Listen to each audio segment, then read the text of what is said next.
I like this ref a lot. I like Jessica that she's Carr is part of the gimmick. Yeah. Yeah, and her being part of this like overarching storyline for Becky Lynch is a lot of fun for me, which elevates this match and lets me overlook some of the botches. Yeah. I was given a great theory that I really hope somehow plays out of Jessica Carr should have a rivalry against Becky Lynch, and it should debut her in ring as, a wrestler, not a ref. Yeah. And take on Becky Lynch. She has been putting in work at the PC. Like, this has been something that she's been working on for like the past year. Like, I think she's wrestled on, I can't remember what service carries it, but Evolve, the sub developmental, like sub NXT LFG like show that they put on. She's done work over there. Like, she's been in the ring. Nice. All right. Tim told me that, and I was like, that would just be silly fun. Mm-hmm. All right, I'm calling it right now. We need a couple of vignettes with her and Cole where he's training her to get into the ring. Okay? And at the end of the vignette, he hands her her own unitard.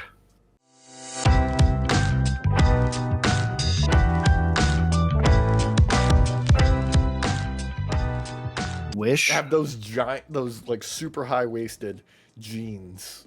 Just looking like, a 60-year-old man trying to be cool. Hardcore dad jeans. No James Woods, but you can be Daniel Baldwin.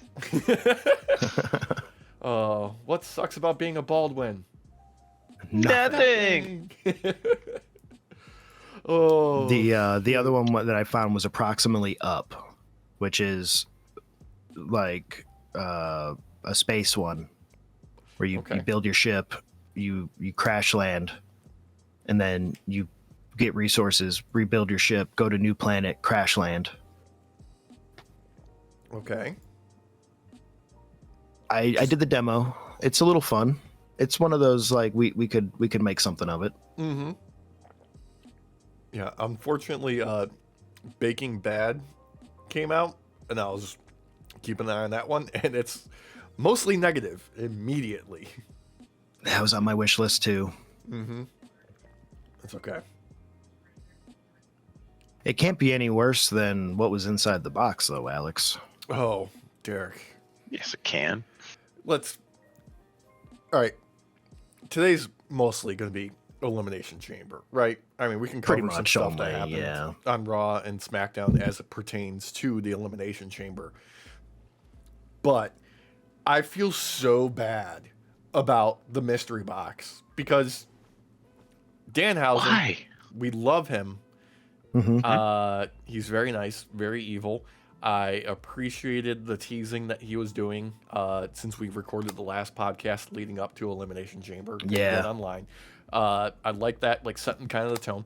I liked the reveal with the vampire goth babes dancing, and dig the new song. I like the logo treatment, all that kind of stuff. I feel bad because he got like zero reaction, and like you could audibly hear people booing when the lights went out. I was just gonna say it wasn't just no reaction; it was booing, like legit booing. Well, okay, let's be real. A lot of WWE fans are casuals, which is fine. Nothing wrong with that. It's not even that they're casual; they only ingest WWE's product. What? That's what I mean by casual. Like they're only with one product. They're not like looking at the indies. They're not looking at ROH. They're not looking at NJPW. No. They might look at AEW here and there, but it's not probably consistent enough to have known Danhausen was in AEW. Right. I mean, he wasn't featured. They haven't put him in. They haven't put him in anything for like 2 years. Exactly. Like literally. And part of that was the broken leg. Part of that was the broken leg.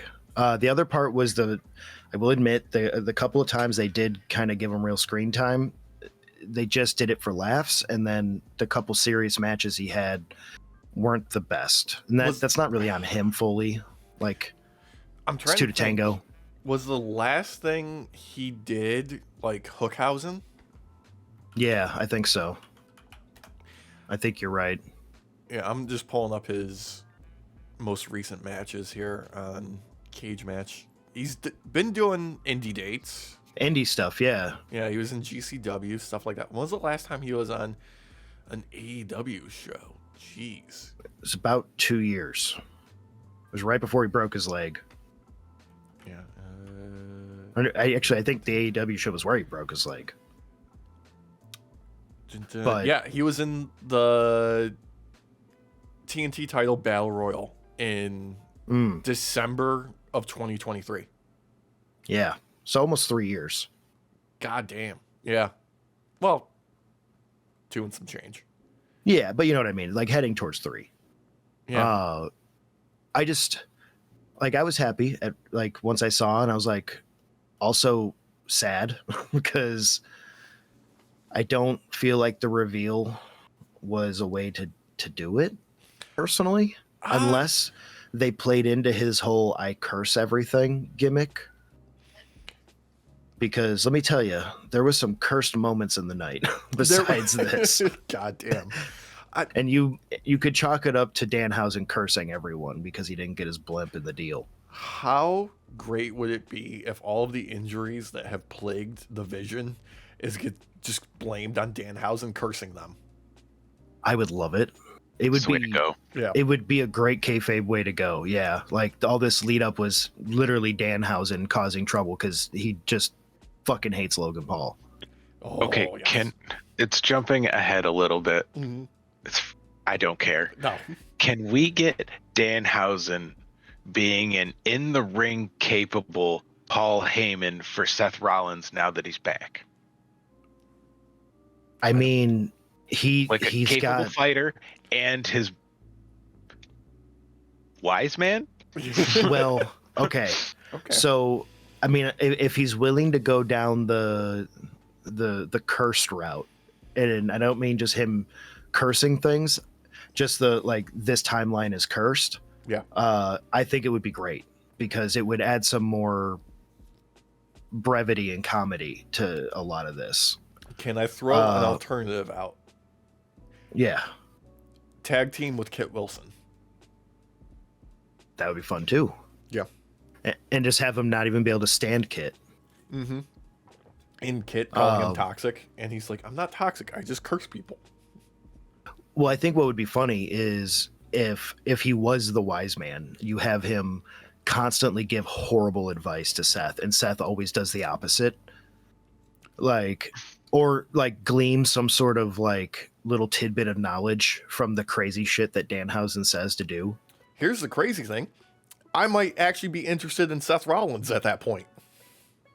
Okay. Yeah, a little bit. Bit. Oh, it would work. I love Danhausen. Yes. I do. He's a ton of fun. I love his YouTube stuff. Mm-hmm. I worry because we see how they use the comedy acts. R-Truth, it basically does a fucking Papa John's commercial. Yeah. Fucking Chelsea Green, she has to force the joke out that she has Botox. Here's what's gonna happen. SmackDown before WrestleMania, we're gonna get a backstage segment with R-Truth and Danhausen educating people how to watch WrestleMania on the ESPN app. That's what's gonna happen. That's his future. Just have R-Truth explain it. Danhausen be like, sounds evil. Sounds wrong. I love it. Yeah, exactly. Look, maybe he'll finally get his blimp. Okay. That's what I'm hoping for because, part of that contract. Yeah. Well, part of the contract should have been taking over the world. Absolutely. So, and look, if we're being completely honest, yeah, he's probably just going to be, regular, just set aside to just do comedy bits here and there, do commercial adverts randomly. Occasionally he'll get popped up by, a quick little squash match with Obafemi or something like that. But he's going to move merch. He's going to make a shit ton of money. And he can ride out, a 2 to 5 year contract and then be set and do the convention circuit and indie dates and be set for life.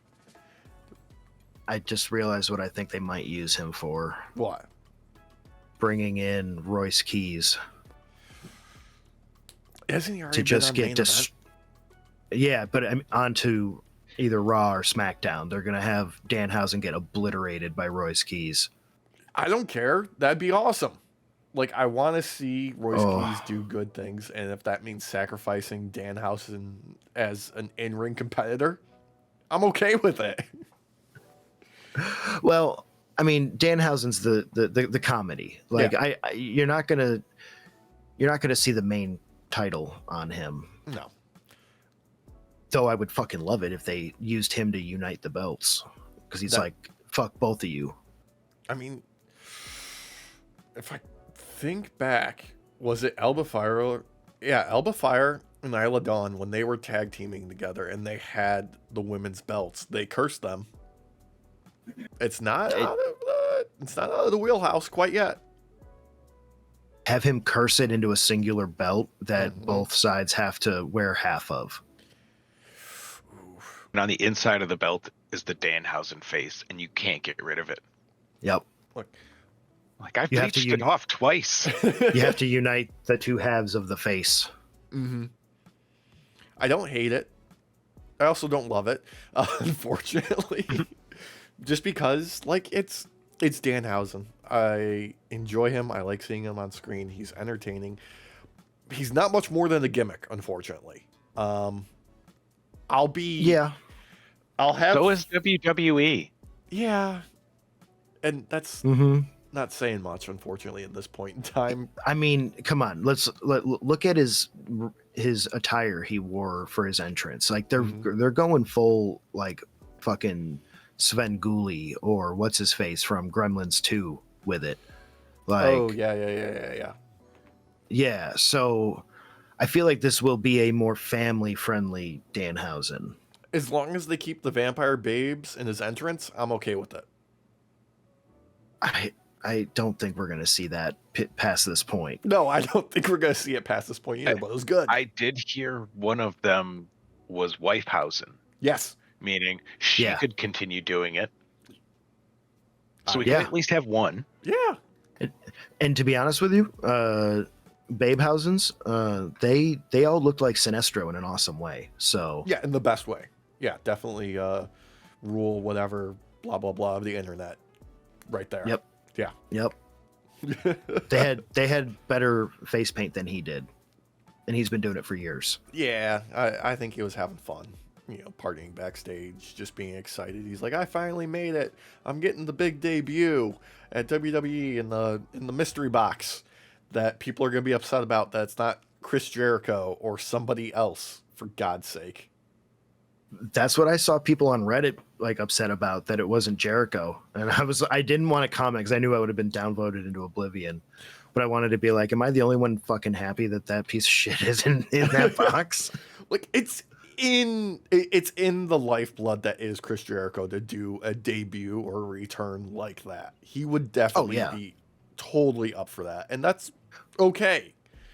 Well, when you brought it up like a week or two ago, I was very upset because of how logical it was. I was like, God damn it, that is something he would do. Yeah. And it made me afraid that it was gonna be Chris fucking Jericho or Bork Laser. Oh God, no, we already got. Oh God, okay. Fucking Raw, they bring out Bork Laser and Paul Heyman to set up, hey, Bork's going to be at WrestleMania because we don't have the WrestleMania streak for The Undertaker anymore. So we're going to do an open challenge for Brock Lesnar at WrestleMania. Nobody gives a fuck. Nope. He's not going to be there, beyond WrestleMania. They're not really gonna make anything out of it. Like, it's who's getting the benefit of this? The only thing, Paul Heyman. Yeah, Paul Heyman. Yeah, this is all about Paul Heyman. You got that right, Jesus. True. Look, unless this leads to Gunther having a WrestleMania match against Brock Lesnar and retiring his dusty ass there, I don't care who it is. That's the only option for me that's viable. As long as I get to see Bork Laser in the ring literally say audibly out loud to Gunther, all right, time to pin me. Yeah. Time to get me eliminated. Jesus Christ. Yeah. Yeah. Okay.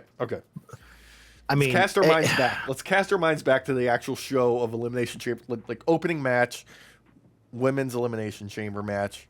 We got Rhea, Alexa Bliss, Asuka, Kiana James, Raquel Rodriguez, and Tiffany Stratz out there. And I'm not gonna lie, the quality of the stream was pretty shit. So I had to rewind it to see what was actually happening because it was coming through like I was a fucking potato for like the first half of this match. So I have a complaint about this. This happened. I missed women's last night. I had to watch it this morning because I was walking pup and stuff, and I missed it. Yeah. But it happened again this morning to me, where last night, cutting ahead just for a moment, not with giving anything away, but the Punk match. It went to commercial break in between the match previous to it and that match. When it came back to, it was mid fucking match. Wait, really? I had to rewind past back from where the commercials took me to get to see the beginning where the entrances happened. It pissed me off. It was 4.5 minutes of commercials. Jesus Christ. It's egregious. And it because it was live, it just kept fucking playing behind the commercials. So I had to go and rewind it back, and I wasn't watching it live at that point. But then again, this morning when I went and watched the women's, it did the same fucking thing to me during the entrances, even though it's the opening fucking match. I mean, to be fair, like you're not missing much with the entrances, particularly in the Elimination Chamber. Like the first 4 that are out there, they really milk the shit out of that. Oh yeah. Speaking of milking, fucking Rhea and Alexa, like that, like the shot where they put their arms up against the chamber, like I heard audibly all the gooners in the WWE universe in that moment just cream their pants. Yep. Yeah. The squishy noise. It was a tidal wave. A collective tidal wave. Oh, the tissue wall didn't hold. Look. So okay. Yeah. Shout out to Julia.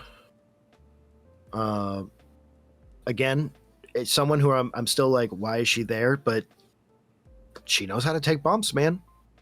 Julia wasn't in the match, Derek. Or not Julia. Sorry, not Julia. Kiana. Yeah, exactly. Sorry, I meant to say Kiana. Sorry, that's my bad. Kiana impresses me. I don't know why she's a manager. She should just be a wrestler.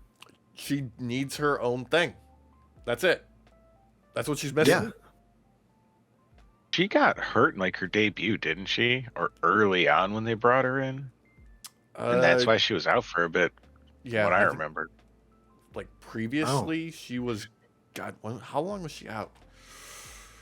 Is that why they brought her in as a manager for a little bit with Julia? Probably. I think that would be my assumption, but I think that's why the knee brace is on still. Like it was a not good injury. I didn't know about that. Well, yeah, because it's not like something they're really gonna put out there. I want but she's impressed me though. I feel like I could be remembering something different and making this all up. It's always possible. It's also very possible. It would honestly explain the whole manager bit. Yeah. Let's see. No, that's not listed on here. 4 years. And while you're looking that up, for all of us and you at home, let's say who we wanted to win this match before we go into the details. I'm sorry. I felt like it was a foregone conclusion. It was going to be Rhea. I didn't. Oh yeah. I didn't have anybody else in mind. As soon as they lost the tag team belts, that was my assumption. That's why they did it. Like, oh, they're going to give Rhea a title run. Who did you want to win though? Raquel. In the moment, Raquel. Me too. Not even just from the match itself, but the lead up and how she's been wrestling the past few months.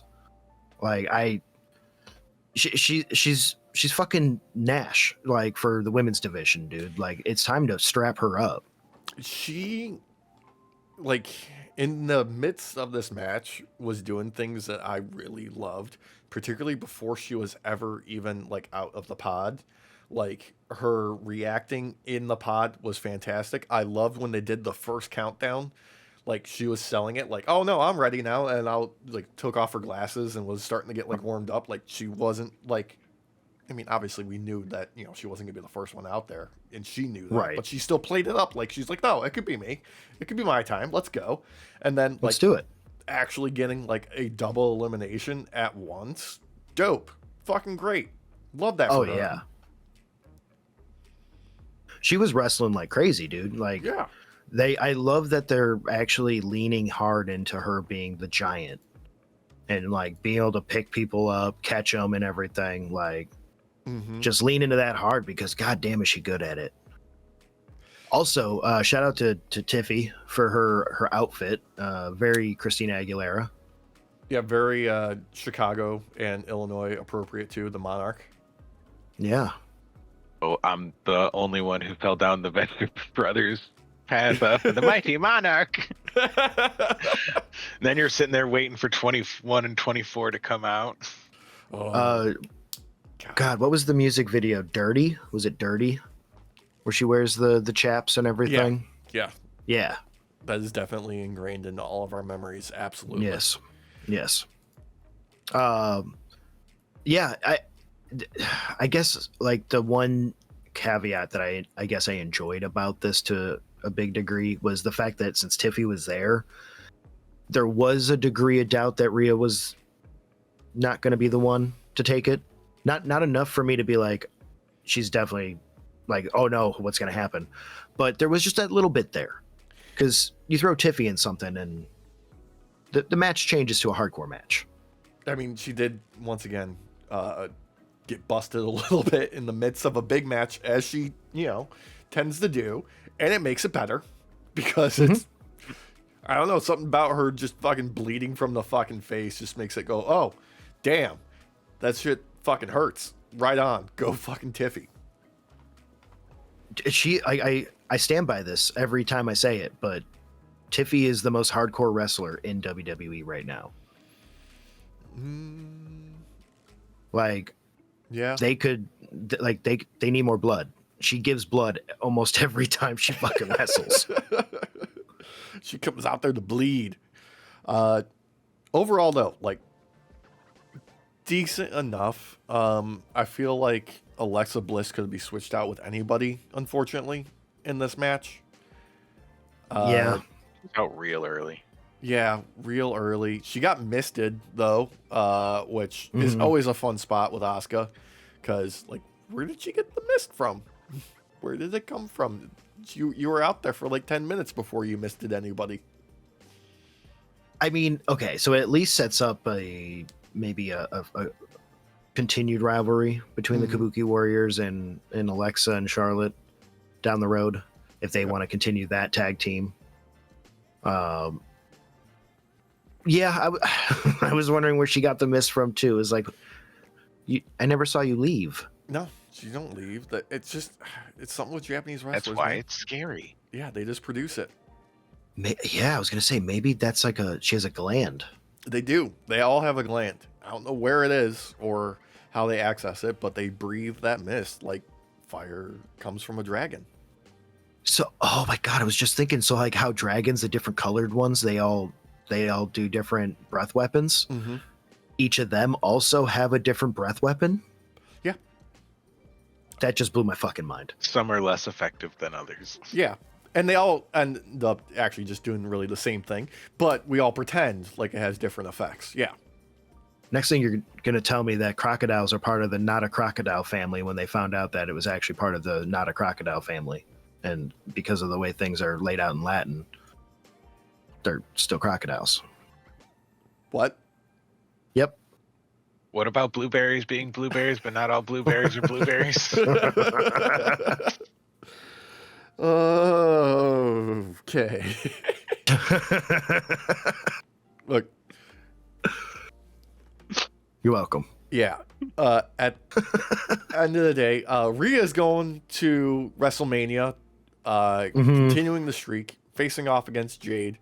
in what will be her second title defense in her entire reign. So, hey, you know, if it changes hands at WrestleMania, no big surprises. I really feel like this whole thing was set up for Bianca to return, but that's just been delayed with her injury, and they're like, okay, we've run out of runway on this. We're going to have to put that on pause and do something different with that. Well, I love that they found out that they ran out of runway after already being in the lake for a little while in the Hudson. Like, yeah. Runway seems a bit wet. It feels kind of sludgy, guys. I feel like Harp doing. I feel like she might have drank a little bit before flying. Yep, a little bit. I mean, she looks great. You know, when they showed her in the box at the beginning of the match, but like, what the fuck are they doing with her? Like, even when we had the moment on Raw where Liv was going to declare who she was going to be facing at WrestleMania after winning the Royal Rumble, because she's the greatest Royal Rumble winner of all time. That's right. She contributed nothing in that segment. Like, there was a half-hearted, like, oh, and Jade, and then she just immediately turned and just, you know, spiked Stephanie Vaquero with the mic. But, like, she didn't even say anything. Yeah, it was a better spot because of it. Yeah. I mean, but she did say something, right? She did say like you best not choose me or something like that. Didn't she say something? Yeah, I don't know. I don't remember. All I remember is that it was really weird because she was in the ring for under a minute. Yeah, because the second Liv decided to attack Stephanie Vaquero, she just like, all right, I'm out. Peace. Just left. Yeah. Did nothing about it. It was just barely a reaction. And that, I don't know. I you can't always blame creative. You can't. As much as I want to. I just want to slap Road Dogg for this. But God, that old man. fucking God. Raj. Fucking just retire. No, I feel like they realized they jumped the gun with Jade. And they didn't want to do squash matches with her after like her just bodying and fucking injuring Michin and what's her face? BFAB, thank you. So they were like, fuck, put the brakes on it. And then they just forgot. Yeah. Like they did with the storyline when she was injured for forever. And after she got dropped on the car technically by Naomi. And it dragged on for 6 months. Like they did the same thing with her title reign. They just love having the mystery box without really having anything to go between the introduction of it and the conclusion of what is inside the box. Like the in-between segment, no idea what the fuck's happening. Because when Jade returned, remember at last year's Elimination Chamber, and just beelined it straight for Naomi. That was awesome. It was awesome. Fucking crashing out in the pod. Awesome. Totally great. But that entire time with the red herring, was it Liv and Raquel and all that kind, just nonsense. Just complete fucking nonsense. Well, especially because they didn't keep up with it. Yeah. Like they just keep bringing it up every once in a while to remind people that this is the storyline that might eventually get the trigger pulled on. But they just need to take the belt off of fucking Jade, even before fucking WrestleMania. I'm sorry. Like, I'm not looking forward to that match. It's going to be a squash match for sure. If it goes more than 5 minutes, it's a bad move. Well, okay, here's the other problem. Fucking Rhea's lost a lot of muscle mass over like the past year or so.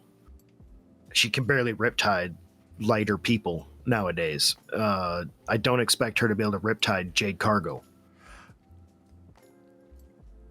Legitimately, like, I feel like all of the women's division has trimmed down substantially. Mm-hmm. Like Tiffy, like she was built like a fucking brick shithouse when she first came to WWE, but over the years, yeah, she's slimmed down significantly. And with her kind of high flying moveset, maybe it does make more sense for her. She was a gymnast before. No, I know, but she's not doing like the stuff she was doing then. You needed a lot more muscle mass because she was doing those same maneuvers over and over and over again. Now she's really only needing to do it once or twice a week. Yeah. I mean, Jordan Grace makes the most sense because she was doing like competitive bodybuilding. Like now that she's not doing that anymore, like now she can be like a healthy weight and all that kind of stuff, but still like also trimmed down quite a bit. Yeah. Rhea's lost a lot of muscle mass. She's a lot smaller than she used to be. Yeah. She was bulky. Yeah. And I don't know if like maybe it's like back pain or something, like with some of these movesets, like being that size is too painful for her, so she had to reduce weight. I don't know. Actually, it's not just the women's division because Randy's trimmed down again too. Well, he's lost some weight. But that's also because he had to put on a fucking suit, and they don't make suits for men that muscled. And because he had to go to his daddy-daughter dance. So if you ever get the opportunity, look up bodybuilders in suits. It is one of the best visual like juxtapositions you can see because it cracks me the fuck up. They look ridiculous. I love it. Because suits aren't made for those bodies. No, they're not. It's great. I love it. Clothes are not made for those bodies. Oh, God. Speaking of things not made for each other, women's Intercontinental match, AJ Lee and Becky Lynch in way too long of a match. It wasn't terrible. Like, this was serviceable. It was okay. Mm-hmm. There was no glaring, awful mistakes. It was just, those were on purpose. Well, you know, were they all? Not all of them. No. But there was some botches. Yeah, they needed to cut this match in like half. And yes. Just make this a sprint because that's what it needed to be. Jesus. So, the best part of this match was from the ref. Mm-hmm. The ref was the best part. When she was like, "Hey, fuck you! Why'd you take the fucking the padding off of the turnstile? Give me that shit." Mm-hmm. When she got fucking rocked and went down, yeah, great. And then everybody trying to wake her up, and she didn't do shit. She was like, "Fuck you." Like, I like this ref a lot. I like Jessica that she's is part of the gimmick. Yeah. Yeah, and her being part of this like overarching storyline for Becky Lynch is a lot of fun for me, which elevates this match and lets me overlook some of the botches.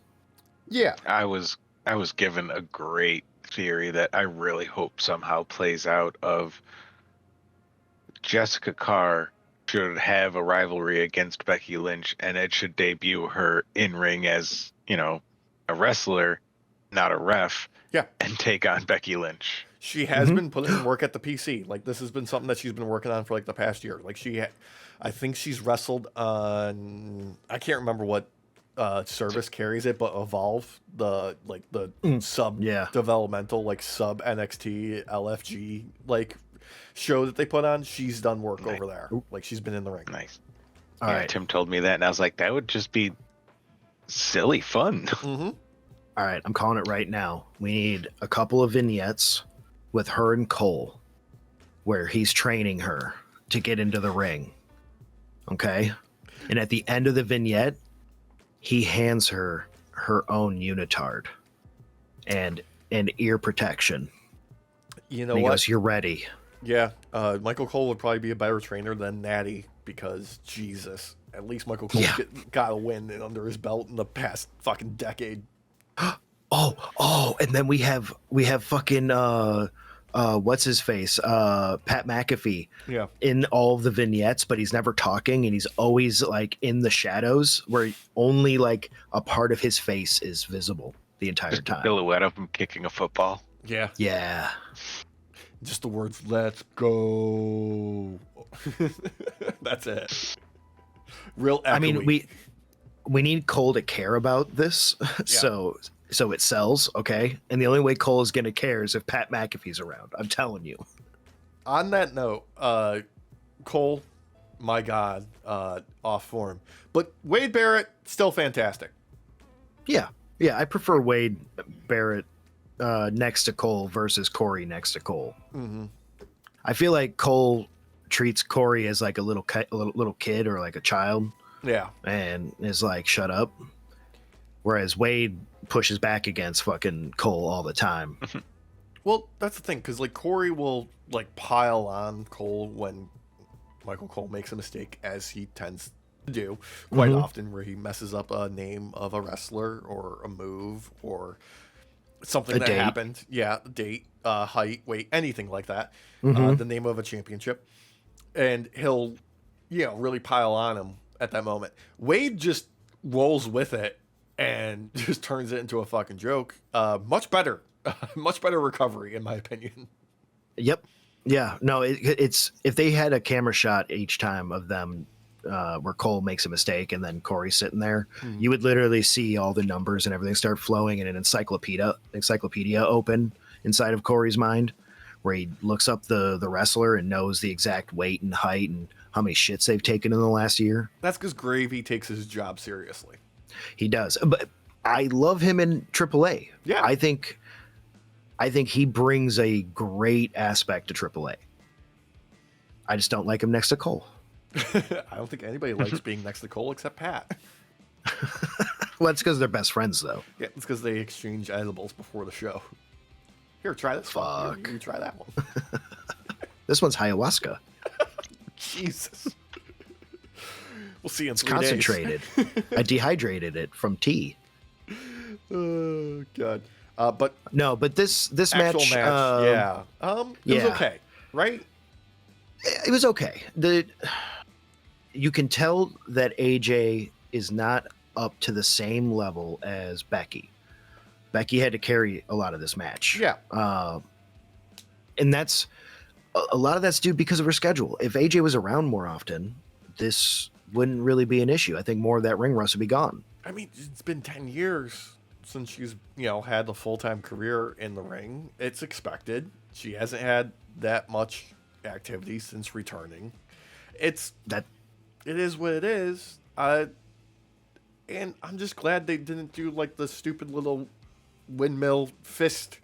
Like, if you walk into me while I'm doing this, swinging my arms, it's your own fault spot. They got real close. They did get pretty close. But that was on the ground. Yeah, I was gonna say when she was ground and pounding her, she didn't do the scream that fucking Roxanne does, the Tism scream. But yeah. Look, they're gonna run it back probably for WrestleMania. They need a shortcut. They need to gimmick this the fuck up. I imagine it's probably gonna be a street fight. I don't know what else they would do really for the two of them. Here's my thing. Yeah. Let Becky move on to a new belt. Let her take over the U.S. belt for a little while. For take out Jade and then Becky versus Rhea. I would enjoy. Yeah. I would also enjoy that actually. Yeah, that'd be much better than any other combination that they currently have cooking. There's one flaw in this. What's that? Jade would have to defend the belt. No, she just put it. She has a stunt cock for that. Mm-hmm. Is that what Bianca's really been doing? She's just been preparing to be like, I'm gonna be the stunt double for Jade in the matches. That's what I'm gonna do. She's like, from now on, I am your stunt cock. Mm-hmm. Like Damien Sandow was for the Miz back in the day. Yep. Oh my God. No, okay. So when the ref is down, right? Yeah. And there's no getting anything done. Becky taps. Mm-hmm. Vice versa, AJ Lee got fucking pinned. You could have ended it literally within minutes of both of those things happening. Yeah. And had this be over, and this would have been a lot better of a match. But then it continued for probably like 5 or 6 more minutes. It went on too long. I did appreciate, though, AJ Lee not releasing the submission when Becky was tapping, because there was no bell, there was no ref calling it, unlike AJ Styles and Gunther, because that happened. Mm-hmm. This AJ's smarter than that AJ. Yeah. He's just a gold Southern This boy. AJ thinks ahead. Yeah. But the finish with the exposed turnbuckle, Jessica Carr saving AJ Lee, only for Becky to run headfirst into it, miles off the mark because they weren't in the correct position. Right. I didn't like how they went for the quick roll-up and then, no, we're going to do the Black Widow submission finish. Just do the roll-up finish. Just do it there. That was your moment. Well, I don't know if they want to, like, Triple H likes to edge people. So someone might have been saying into Carr's ear, all right, do the roll-up. Wait, no, have them do it again. Bring it back again. Do it. We're going to go through it one more time. Like, it doesn't work for me with it. Like, I understand, okay, we're getting the Black Widow submission over as, like, the finish. Like, that's the move that, like, she locks in, it's over, all that kind of stuff. Then why even do, like, the turnbuckle spot at that moment? Because the connection between, like, the turnbuckle and the submission, it just doesn't work for me. No, it didn't work for me either. It just looked sloppy. Like they fucked up. It gave the impression that they fucked up and had to do it again. Exactly. Yeah. That being said, I did enjoy Becky's gear. I thought that was fun. Yeah, I like that she didn't take the jacket off. Yeah. That was cool. Like, it was obnoxious, but not being, like, stupid looking, like that Star Trek uniform that she had. Yeah. Well, because it had the raised up ends to the shoulders, which was weird. It just didn't make any sense. It didn't make any sense. Like, why is that going up? I don't get it. It just happens.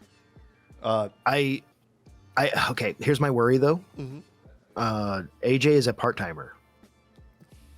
AJ has the belt now. Yeah. We're going to get as many title defenses with this thing, probably, like as much as we had with Jade. Or have had with Jade so far. Depends on the time frame. Yeah. Like, she might just be a transition. Yeah. That's okay, too. Which I'm okay with. Yeah, I'm okay with that, personally. For that, have her and her husband hold the belts for a while. I mean, okay. You know what? Walsh? Did you see Let's the photo? have them hold. Did you see the photo? Yeah. Yeah, I did. Damn sexy. Probably one of my favorite versions of a champion wearing nothing but the belt I've seen in a long ass time. I'm telling you right now, I would, if I was one of the people that had to wrestle against him, I would make sure to use that fucking inner side of the belt against his face and be like, you just cock slapped yourself.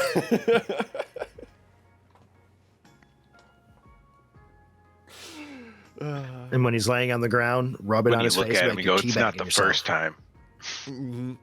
That's a power move. That is. That's showing dominance right there. Yeah. Yeah, that's like exposing your balls on purpose to show how dominant you are.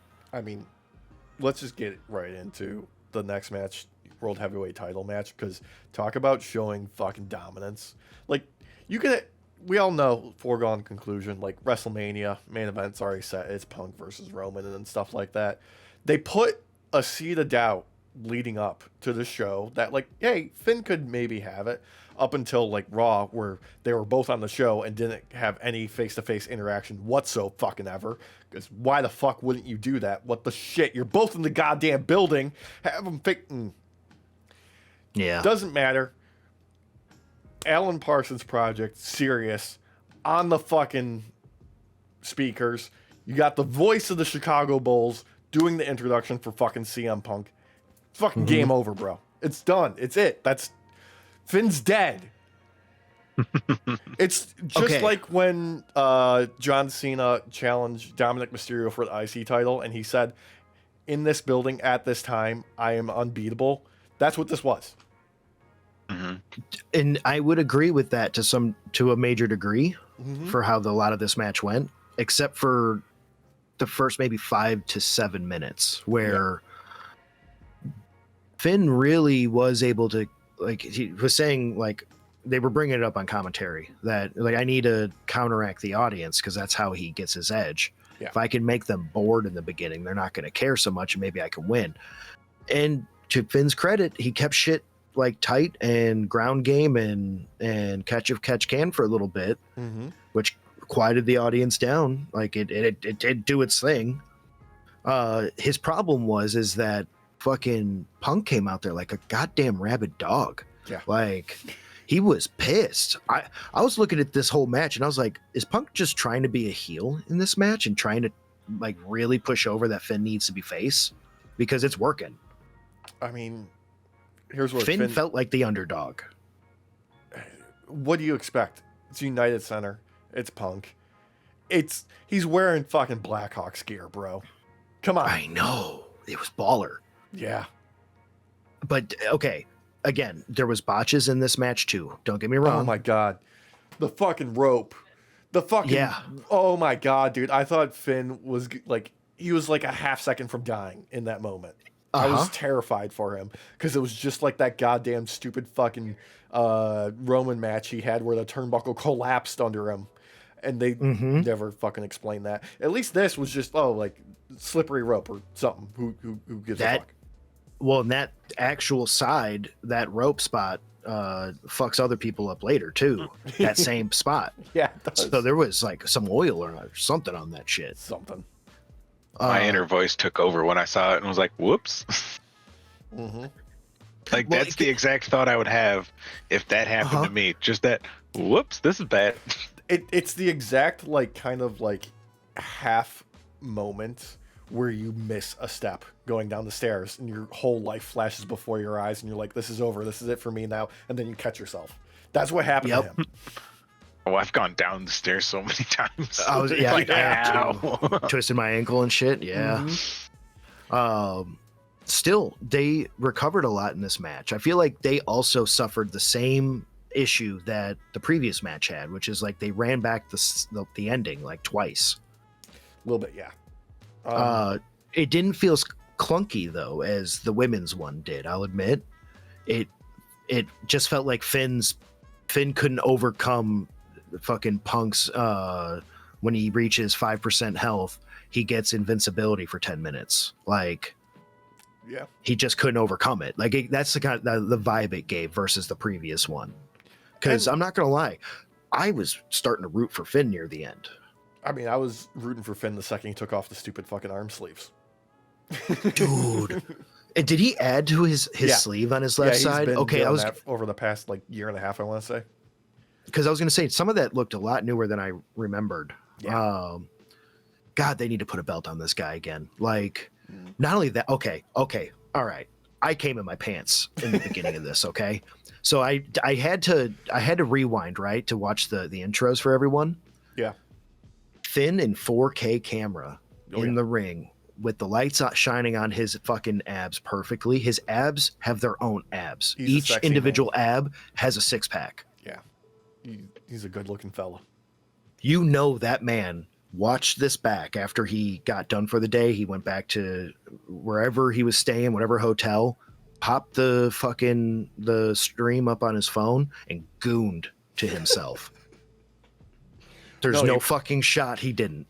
He probably busted out a bowl and went to the hotel gym and just like fucking worked out for another 2 hours. And then watched himself and shot ropes. Yeah. He looked amazing. He always looks amazing. It's fucking Finn. Yeah, but that 4K camera, he doesn't get that 4K camera very often, brother. That's reserved for main title shots. He hasn't had, like, other than this, he hasn't had that in a while, okay? Look, I'm throwing this out there. I really love Punk adding to this World Heavyweight title being something that matters instead of it just being the Seth belt, okay? Remember when Seth was actually, or Seth. Remember when Seth was actually the trying to be the workhorse fucking champ? Punk is that because he makes the defenses matter. Like he actually puts in effort building his opponents and then facing them instead of it just being like, no, we're just gonna have a match, next week and that's it. Okay, Punk said a while back that part of his reason of being in WWE is to help raise talent up, right? Yeah. Like that was part of why he's there. Do you think he saw that how much they've been just not using fucking Finn and he was like, I'm changing this? Because when he first got either was first going for the title or just got it, he had brought up Finn early as one of the people he wanted to face. And now we're getting this amazing rivalry out of it. Actually, I think that was like when he first came back to WWE. He was one of the names. Was that when he said it? Either way, he's brought up Finn a lot. Yeah. And now we're getting this awesome rivalry out of it. Like, can we have Punk just hold the title for a while and like make all these enemies with great wrestlers that need to be showcased again? I mean, there's the small possibility that it's all because they're like, Seth Rollins is hurt. We can't do it between these two. We need someone else with a beard. Get in here.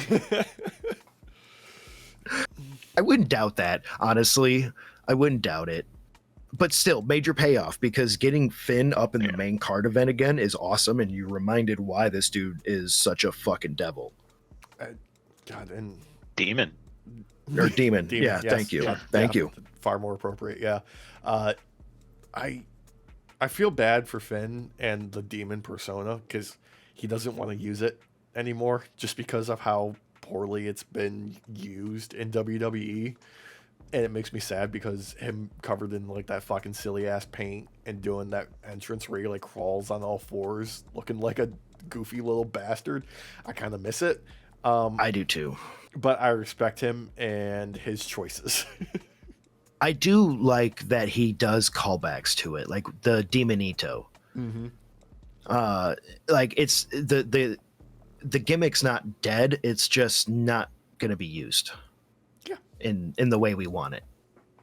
And that's fine. But I got a question though. Mm-hmm. Did the ending turn or help push forward that Finn should be face?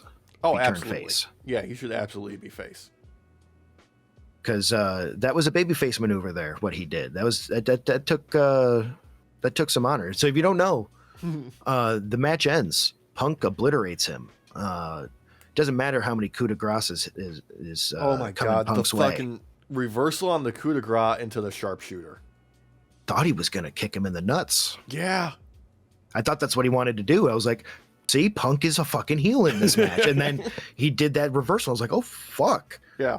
But then Punk, also being old, could not stand up fully into the shooter. Yeah, his legs took him a little bit positioned, which it worked for this being like a 20-minute match. And like showing its toll, and then Roman, of course, being online after the fact, being like, I didn't know who looked more tired, the crowd or the world champion. Just ooh. To be real though, by the time this was all said and done, Punk looked like he wanted to go to bed. Yeah. Like he kept hitting the go to sleep. He was like, "Can I go to sleep?" This is for both of us. Look at you making me do to you. This has been his sort of like MO since returning to wrestling, is being old man Punk. I love it. Yeah, like he's just embracing that. Like, no, I'm an old fucking dog who is gonna fight tooth and nail and somehow win. Like that's just what his character has been since returning to wrestling in general. Bro had a fucking Finn's fucking footprint on his face afterwards. Yeah, for a while. I saw that in the post show. Just like on the forehead and like part of like the nose. I love it. Yeah. Like if he shows it was up so good on Monday Night Raw tonight with it like a little bit of like makeup to really accentuate it, please do it. I would love it. That'd be great. That would be great. I feel like this really did a lot to revive Finn in WWE, and I hope they capitalize on it because the dude's a main contender type of guy. Always has been. Like they said on commentary, like ever since he got injured with the Universal title, they haven't really put a lot of faith behind him in the company, and that's just being super meta with the kayfabe of it. It just is. Yeah, there's someone else that they've been super meta with that kind of kayfabe with too, Alex. That's coming up. Oh, are we talking about the men's Elimination Chamber match with Randy Orton, Cody Rhodes, Javon Evan, LA Knight, Logan Paul, and Trick Willie? Yeah. Oh man. Yeah. Did you Walsh, did you put on your lemon pepper steppers? No, I left them in the closet. Damn. Yeah. Like I only wear those on special occasions. This was not special enough. No, Not special enough. No. A handful of things I appreciated. I loved the team up of Javon, Trick, and Cody. Just put the boots to Logan immediately. Yeah, dude, especially like with it being on the final day of Black History Month. To have all 3 African American men that was in Elimination Chamber to beat down that piece of shit, Logan Paul. I loved it. Yeah, that really, like, let's end.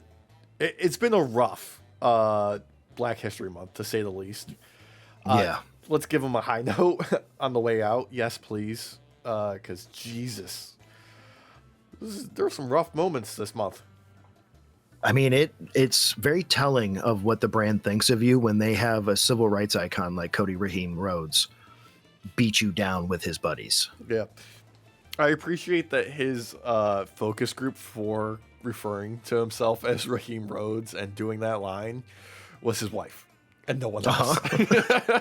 Hey, I'm telling you, that's where you start. That's where you start and finish, but you should probably add some more names into that list before you just decide, like, let's go with this live. I mean, it's a pretty good name. It does roll off the tongue pretty well. It does, for a meme. But besides that, great showing for Javon Evans. That boy Bouncy got to do some fun stuff with the Elimination Chamber. I would have expected a little bit more, but I don't hate it. Like, I don't want him getting hurt again, so it's okay.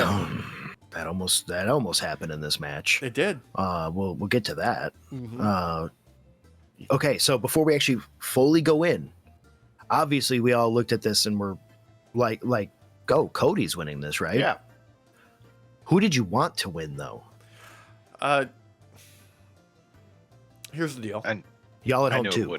I know it wouldn't happen. Javon. I wanted Bouncy to win. Yeah, I think that would have been a great moment for him. LA Knight was another favorite. Like, hey, maybe he'll finally get the opportunity.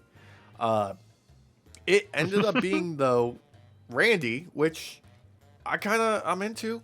Like, this is kind of like the perfect time for them to, like, throw another championship run at Randy. So, if Drew's going to be a transitional champ, Randy takes it off of him. I don't hate it. Derek, what happens if Randy gets a belt? He is the Oasis. He is gone for 6 months. That's okay. So this household stands the Viper. Okay, this household was cheering for the Viper from beginning to end of this thing. Okay, yes, and we were not believing he was going to win. Mm-hmm. Okay, so it was very exciting in this household at the end there for the Viper to move forward. But there is that caveat that but Randy likes to go live his fucking life, so he's not gonna defend this thing all the time. He will be gone for 3 to 4 months at a time where there's no defense. He just phones it in. Yeah, look, he doesn't have to do much in those title offenses, though. He just shows up, hits his pose, emotes in the center of the ring, RKO, move on. And a draping DDT to 2 people. It's always to 2 people nowadays. It's never one person anymore. That's only in the one-on-one matches. Yeah. He's like, I have 2 people. I'm doing a draping DDT. Little vintage to 2 people. Mm-hmm. I was really happy that he won. It was honestly, this was not a bad match for the most part. There was botches for sure that are very memorable. Quite a few. Fucking LA Knight, man, just suffering builds character, bro. Oh my god! You hit your taunt and then slip. The fuck, bro. Oh my god! I love that he does a little kick, a little poot, and then does the elbow after. I was like, okay, bro, just run it back. Like, a lot of these guys just go right back up the rope. Just do it again. There was no recovering from that. He knew that. He's just like, okay, let's just fucking move on. He wanted to get past it. You know that. He is kicking himself probably right now. Oh, I know he is. Well, okay, let's be real. Okay, LA Knight, awesome, right? Yeah. Awesome guy. Like, actually does have some pretty decent performances in the ring. Fucking Botch City, though. He has botches that literally make highlights. He's got like a 50% hit rate with a lot of stuff. Yeah, that's a lot. That's a pretty high average. Yeah. That's a pretty fucking high average. And, it's not he makes up for it in other ways. Like, yeah, I don't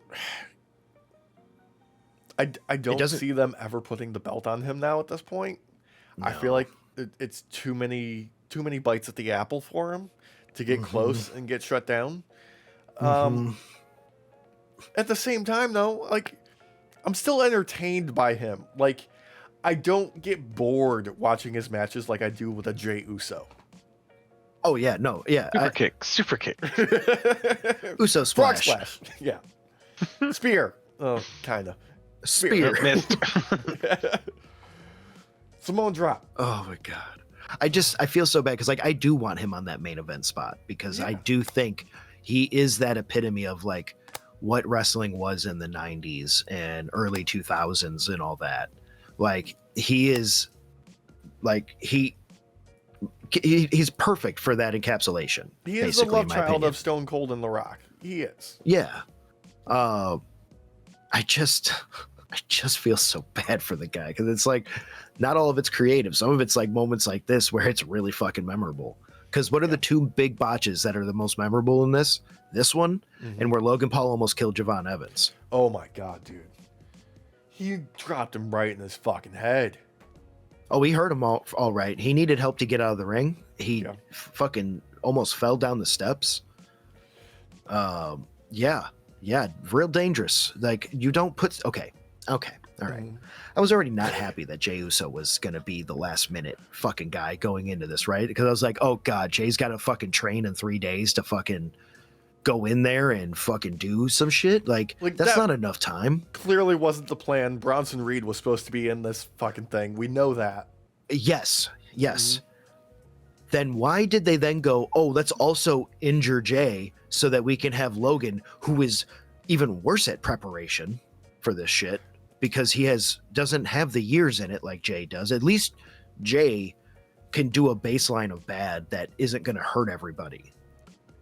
Because, Derek, they had it written in the script that a member of the Vision was going to eliminate 3 people and then get stomped by a masked man. It was him or Austin Theory. Exactly. I would have preferred Austin Theory. I think it would have been safer. Isn't Brock Lesnar part of the Vision? No. He's like a mercenary. Like Paul Heyman just, glazes him. That's all it is. Yeah, Okay. he does he does things that Brock didn't get to do to someone that he tried to do through a text message chain. He was yeah. But Paul will always show up, and he knows how to get you up. He does. He knows how to make that money. Yeah, he's got to earn that check. No, but we get like a weird moment where, fucking. I don't even know. Was he trying to suplex him? What the fuck was he trying to do to Javon? I don't know. I think it was supposed to be a sheer drop brainbuster, and he just... Or no, it was the... Impulverizer? The one where it's a pun on his fucking name is the move. Well, either way, whatever it was, you don't do it again because you almost killed that kid. And that kid actually has some fucking real talent that is going to go places. Yeah, he's real got fast. Like a fucking fast one too. Like, I'm not gonna lie. As happy as I am that Randy won, Javon's showing kind of showed that Javon probably should have won this. MVP for sure. Yeah, it might make more sense to have him take the belt off Dom, give him the Intercontinental for now. That'd be great too. Workhorse champ. Yeah. I mean, have this kid do Money in the Bank at the very least too. Ooh yeah. Oh, I can see. Like. Just have him, no ladder, jump up and grab the case. Yes. I was thinking that too. Have another moment. Moments that actually mean something, like with his cutter that he did to Bravo. That weird looking dude. That Uncanny Valley dude. No, that's JD McDonough. So everybody had... Though the one person who didn't get a spotlight that should have was Trick Williams. He kind of made his own a little bit, but I feel like he was kind of like my dark horse favorite running into this, just because I feel like they've got a good thing with Trick outside of the ring. You know, he's been making like promo appearances and stuff like that, and just the charisma is oozing out of the dude. I feel like he's ready for that main event scene at WrestleMania already at this point with that. My problem, like, because I agree, he's got charisma for days. Yeah. Wins the crowd over real easy. My issue is, I guess, probably what a lot of people have with LA Knight is I'm bored watching him in the ring a lot of times. He was better in this showing than I've seen him in a bit when it comes to entertaining me, especially with the team up and everything.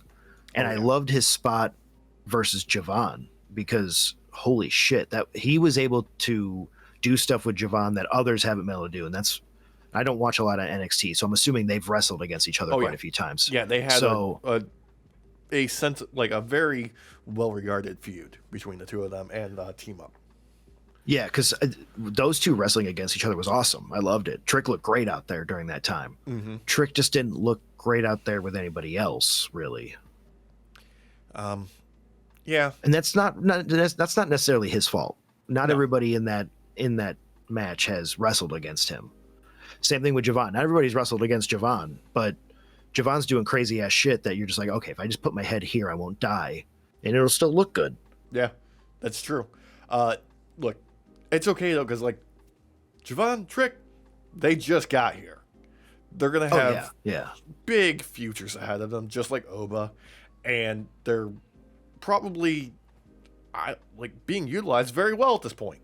I enjoy everything they've done with these three guys immensely, more than anybody else except for Penta, who's come from AEW. Yeah, I don't think they've dropped the ball with Tricky. No. I feel like they're just finding their footing for a fan like me, basically. Where it's just have him get more comfortable in the ring with these people that he hasn't really wrestled against, and then we'll start seeing some real gold. Yeah, because introduction from the to the crowd for Javon and Trick and Oba. They've done differently for each one of them. Each one distinct, each one memorable and effective. 100%. Yeah, I agree. Yeah, I mean all of them. Shit, in this match, fucking speaking on the safety of Trick and how good of a wrestler he technically is, fucking Javon does that springboard fucking spinny kick thing. Yeah. And fucking Trick caught him midair in the spin. Like fully stopped the spin and everything, like holy shit.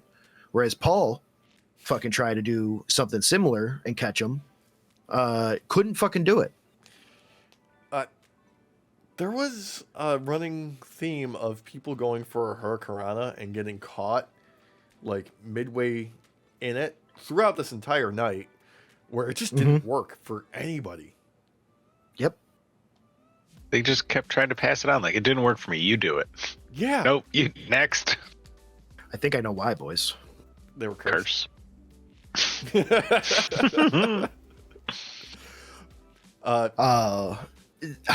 There was just a lot of botches. A lot of botches. Look, here's what I'll say, okay? LA Knight can be in the main event in any fucking company, any fucking show, as long as he brings back doing the burning hammer to fucking people. I want him dropping people on their fucking heads like a sick fuck. And I'm like, okay, there you go. There's your number one contender. Yeah, have him do that to Logan Paul. Yes. Oh, I would love it. Immediately. That being said, Logan Paul gets 3 eliminations, which is obviously why Bronson Reed was the original choice to be in there. And we get a masked man scaling the outside of the Elimination Chamber, even though the door's fucking open, only for security to swarm them, get dragged out of there. And then another masked man runs in, hits the stomp, reveals himself. It's fucking Seth Rollins. Seth freaking Rollins. Sorry, my apologies. Apologies to the Rollins. Yeah. Apologize. Yeah. And you all knew it was him, right? Well, yeah. Because of the previous masked man and then the one previous to that, both being like from his fucking wrestling school.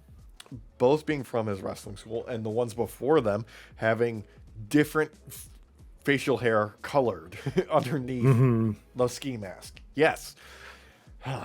Also, with this one, the way he stands is how Seth stands. Seth stands like an anime character. Okay. He does that like side step where he's never fully facing directly at you. He's kind of like off center. Yeah. And he's like looking like this. That's how Seth stands all the time. Like, that's how you know it's fucking him. Yeah. My biggest issue with this match in itself was all of this fucking shenanigans that went down, like in entirety, all of the shenanigans that went on in this match. Yeah. No, that really took me out of it. This was fine if they had just ended with this shenanigans, even though I didn't like it. I'm happy Seth's back. Don't get me wrong. Like, great. Let's see him actually do some shit again. Have him start his own vision. Oh God, a Vision 2.0. Vision 2020. Hindsight. Next Vision. Yes. I like hindsight. That's the way to go. Yeah. Have him just become Captain Hindsight, the new gimmick. Look, I would love it. If they stop throwing fucking masked men into the fucking, like, every goddamn week, it seems like there was a goddamn masked man fucking bullshit for a long time there. If we get rid of that, I'm okay with Seth being back. If he keeps fucking doing this shit, like if Braun Breaker comes back as a masked man, I'm fucking over it. What if he's starting his own IRA? Like his own little terrorist cell, and like Revolution terrorist cell. And that's what all these masked men are for, is so that there's a degree of anonymity in their terrorism. I think it's just because that bald fraud triple nose Quebec doesn't have any ideas. Well, that's also there's no true. plan. I'm trying to help. Okay. There's also the chance they bought one ski mask and they're like, all right, this will be for Seth. He'll get taken care of. Ooh, one box of 50. We're going to need to use those. Yeah. We're going to need some stunt cocks. Yeah. But boys, but the shenanigans don't end there. Yeah. Post show with post. Wait, I didn't. Oh no, fucking Drew. No, I forgot. The match isn't even over. Yeah, you forgot about Drew. God damn it! I forgot about Drew fucking McIntyre being a fucking piece of shit and having no plan for him other than he's gonna fuck everybody else's day up. That's the only reason he's there. Okay. The only part I enjoyed about him being there was his hair. Yeah, it did look good. It was majestic as fuck. Yeah. Oh God. He did the Herbal Essence commercial right before fucking coming out for this, bro. Like, legit. Him and AJ Styles used to like compare notes and like, all right, what conditioner are you using this week? How's it working out for you? What's the setting you put your hairdryer on for the blowout? Like, how much heat? Yeah. Wait, low hot or high cool or Yeah. Do we do like a quick towel dry, like just to undampen it and then go at? No. Okay. What products are you throwing in there? What sprays? We're just shaking off like a dog and then air dry. Do you use the twirly comb, or do you use like a flat comb? Like what sort of brush are you using? Switchblade one. I like to twist so I get the bangs like Farrah Fawcett. Yeah, you gotta do the Farrah Fawcett tease, obviously. Come on. Anyway, yeah. It just okay. So I know why they brought Drew out. The real reason. Because we're going from a triple threat to a 4-way at WrestleMania, right? Yes, I believe so. But then also so that we can be edged further on the whole, will Cody and Randy actually full on fight each other? Because we didn't get a full fight from them, technically. We got a stare down, and then we got someone trying to do a fucking crossroads and getting it turned into a fucking RKO and having it end. Yeah.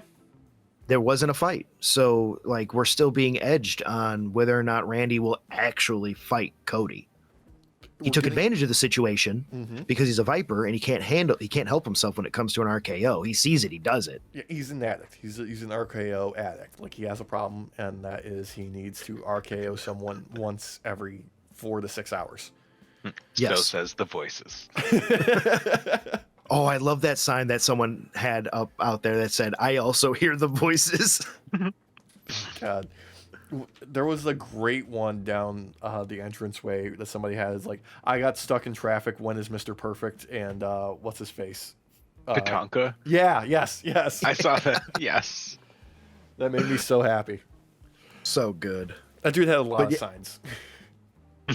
Damn, dude, I'm jealous because I know, like, for me, most of the time the signs would just be taken. Mm-hmm.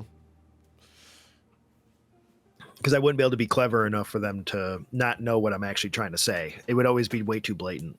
Yeah, it'd just be fuck ice. Yep. But yeah, Randy's going to WrestleMania in Las Vegas. Let's give him another 15. Do it. Fucking Drew comes out, bashes Cody. Mm-hmm. Did he? Wait, he also hit Logan. He hit two people, right? No, Logan Paul got taken out by Seth as the masked man. Mm-hmm.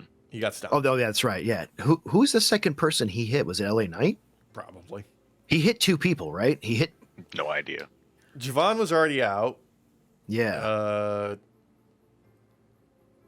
And Logan took out Trick and LA Knight, right? No. Did he only? Wait, did Logan he only took out Javon, Trick, and LA Knight? Yeah. And then Logan got stomped. And then Drew and it was hit Cody who pinned him, right? Yeah. Cody got the pin on Logan Paul. Yeah. Okay, maybe he only did hit. God, I don't remember. There's too many shenanigans. Yeah. Too many shenanigans. What the fucking point is... I mean, I know what the fucking point is. It doesn't make sense. It makes Drew a dumb fuck-ass motherfucker. But it's still dumb. Mm-hmm. Still dumb. I still don't like it. And in the post-show, all it does is service the setup for Drew versus Cody on fucking SmackDown this week. Yep. Yeah, which will then lead to Cody trying to win Money in the Bank. No, this is going to lead to a multi-man match at WrestleMania with Drew, Randy, Cody, and Jacob Fatu.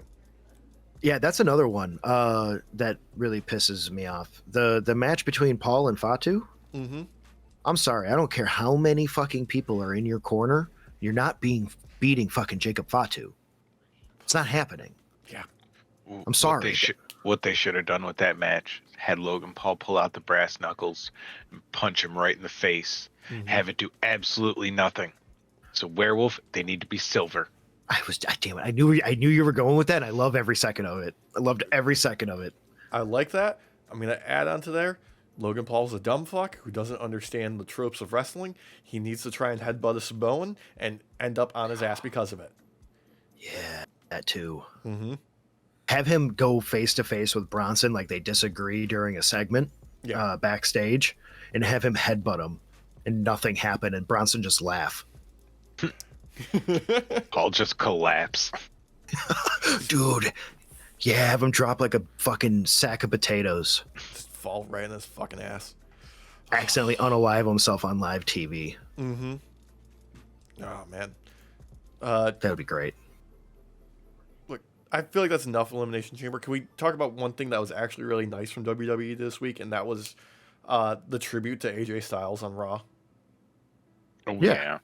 Because, like, throughout the show, like, they dedicate the entire show to him. They've got all the people from, past in actually New Japan and TNA there. Like, Abyss. Like, we got Abyss on Abyss TV. Was there. Frankie Kazarian's there. Like, what the fuck? Okay. So there's some talk that because Abyss, debuted in 2K25 and now he's making his on-screen appearance, that we might actually start seeing Abyss on main roster stuff for WWE soon. Really? He's kind of old. Like Chris Park, he's... Yeah, but he doesn't have to really wrestle. Bring him out a couple times to wrestle and then just have him be like a manager to someone. Let me see.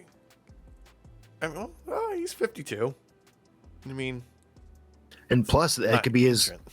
Unfortunately, I'm starting to come to this conclusion that both AEW and WWE are the elephant graveyards of wrestling. Like, people go there to retire to these places now. I mean, it used to be TNA, because like Booker T was there, Kevin Nash, Hogan, Steiner. Mm-hmm. Yeah, Steiner. Yeah. I mean, now But like now- you got the Hardys.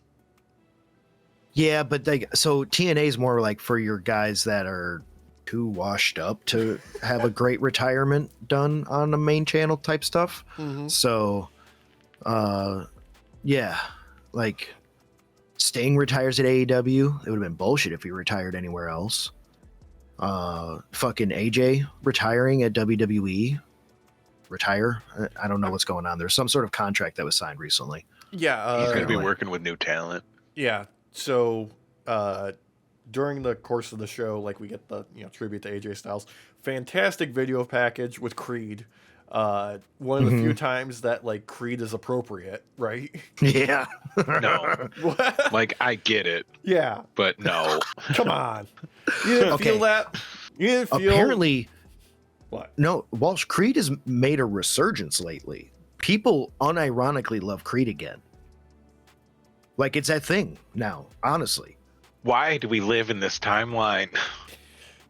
Because in this timeline, we get a tribute to AJ Styles. He is being applauded by the locker room, and the Undertaker comes out on his motorcycle, and they play Kid Rock American Badass for some god-awful fucking reason at that moment. Because he's coming out on the motorcycle. So he's doing It was Limp Bizkit. Rolling. I know, but they probably Why? can't use that song anymore because I don't think Limp Bizkit aligns politically. I don't blame him. I don't fucking blame him. Yeah, so Kid Rock's your option. Yeah. It's either Kid Rock or the guy that goes, "I just want to kiss my fish, shoot my wife, fuck You could my probably get dog." R. Kelly. You could probably get R. Kelly, yeah.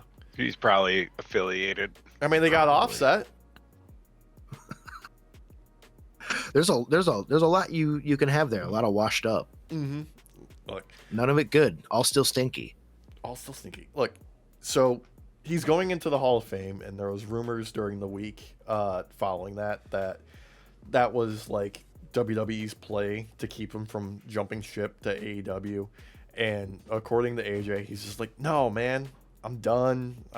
My neck's starting to hurt. That's what he said on the Good Brothers podcast. Like, it's getting hard for me to do shit anymore. I just want to be a dad. And they offered me a position to, work at the PC, train wrestlers and, do some stuff behind the scenes. And I'm okay with that. I'm like, I get it. Like, he doesn't owe this business anything else. I would have loved to see him face off against Kenny one more time or Will Ospreay in London this year. But if he doesn't want to do it, we're not owed that, Oh, I agree. Yeah. I did see a thing. Someone was like asking, like, so what are you doing now that you're retired? And his response was like, getting my hair done by my daughter. Yes. Yeah. Yeah. I'm wondering. All right. Yeah. That's what you want to do. Yeah. I'm wondering if he's not cutting his hair because she's like, "Ooh, I get to finally play with it now." It's possible. I'm going to style you different every day, Father. Uh-huh. Mm-hmm. You're not just gonna have pigtails. You're gonna have 7 of them.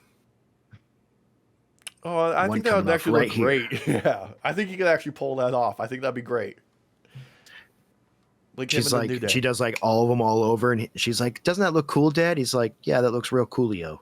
Yeah. God damn it. Thank you. Fucking damn it. Thank you. I was waiting to see if they would notice. Yeah. Coolio doesn't even have that anymore. He's just got like a couple of strands on either side. He's got like 3 Yeah. total, and like at least he's trying. Well, he's living that gangster's paradise, Mm-hmm.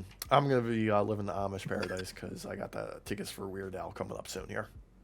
Yeah. Yeah. Hell yeah. Nice. But no, AJ, he has said he will come back to the ring if his son wants to wrestle because he'd like to do a match with his son. I remember you saying that. Yeah, that'd be cool. If he never let's comes, see AJ kick his kid's ass. yeah, dude. Be like, y'all thought I was a good father. Now you get to see that I'm not. I'm worse than fucking Rey Mysterio. This is for taking the truck out without asking me. Right? He's like, y'all fucking got mad at Ray for abandoning his child. Look at what I do. I beat my child. I mean, he did in his, goodbye promo. He was like, I missed a lot of birthdays, a lot of games, a lot of holidays. There's something there. You could build off that. Yeah. Yeah. Yeah. When his son does his in-ring debut, have that be part of his in-ring debut, is showing AJ Styles saying that, and then he comes out all pissed off, just dragging the lifeless corpse of his dad. And meanwhile, like, that or not have him there, be like, you're not here either. Yeah. And on like the Tron have like photos from like Christmases and stuff like that where he's not there. Yeah. Bro. Mm-hmm. Oh, holy shit. This could be a good story in like 10 years. Yeah. Yeah. We need to be writers by then for them. Yeah. We need to sell our souls. Maybe we can just get an in. We could talk to like Freddie Prinze Jr. He made it. You know what? I'm good friends with Freddie Prinze Jr. Me and him go way back. Yeah, all the way back to the Scooby-Doo days. Yeah, me and him had this bet one time where we saw this woman and I was like, she's beautiful. And he was like, no, she's not. I'm like, I think she's perfect the way she is. And he was like, you know what? I bet you I can make her look better. And I was like, no, you can't. I mean, I don't know, Derek. She did have wasn't that Paul Walker and glasses, and she had paint on her overalls. I mean, what even is that? What is it? What magnets? What even are those? How do they work? Yeah, look, there's not much else to really say about the show other than, my God, how fucking awful is that Maxine and Nattie debacle again? She hit her on the ring post and she just fucking planked. Like, wrestlers hit the fucking ring post all the fucking time. And she went full, like, Peter Griffin falling down the stairs. Mm-hmm. Just collapsed. And then she started moving once Nattie, like, started hitting her again. And then she went back to dead fish. Yep. And then everybody surrounded her, asking her if she was okay. And she saw that the camera was there and she stopped moving again. And you can see her look at the camera. I know. It was bad. It was so bad. And Nattie's like smiling all weird, like being pushed back against the barricade. And it just, I don't like it. This isn't helping anyone. No. This started out where we're all excited too, with the vignettes and everything. I'm starting to believe this all should have just stayed as vignettes. This could have been a fucking email. This whole character gimmick switch could have been an email. I just figured it out. What? She needs to train under Cole.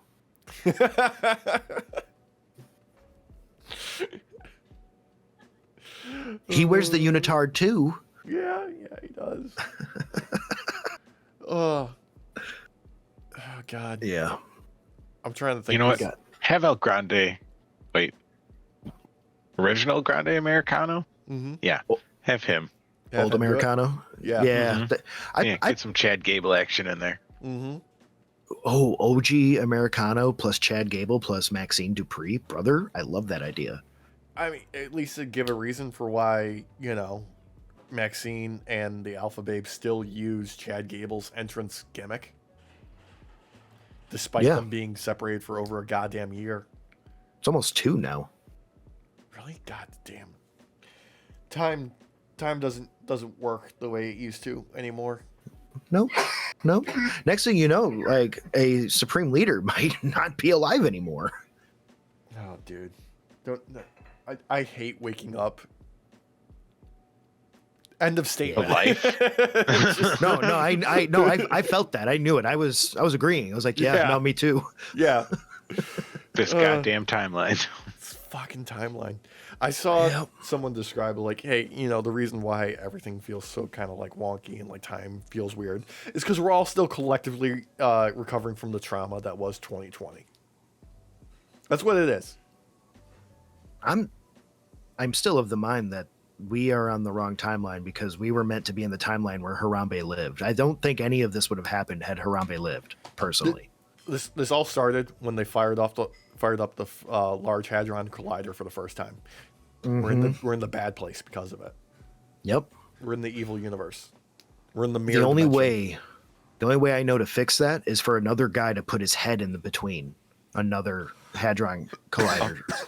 if we're in the bad universe, all we got to do is find the Mike, Derek, and Alex in the good universe and take them out and switch places with them. Yeah. Can we have like a two buddies that can like fuse together into a gianter buddy? Station? Yep. Station. Smokey is the bandit. Okay. All right. So are Wait, we the number- ones that take what number over, we're or are thinking we of? the ones that make the robot 69? versions? Yeah. Oh wait. So which is the robot evil us's? Is that us? Are we the evil robot us's? Yeah. Yes. Okay, We're the 'cause I evil kinda- ones. Yeah, I kind of wanted to go to hell and play Battleship with Death, but this is fine. I mean, when Walsh brought up us taking over for the good versions of us, I got really excited. So I know I'm the bad one. You felt that tingle. I did. I was like, ooh, this is a great plan. The chaos that will ensue. Yeah. Oh, I feel bad though, because that Derek is probably actually good at rolling dice. Yeah, well, sucks for him. Yeah. Sorry. Yep. That's how people would know it's not the right me, though. They'll be like, what the fuck? 3 natural 20s today? What the fuck? You fucking kidding me? No, God. it's not him. Get him. He's usually at 12 natural ones by now. 12 natural ones. That was all of SmackDown this week. Done. That's what it was. There's no point in watching fucking SmackDown. Nope.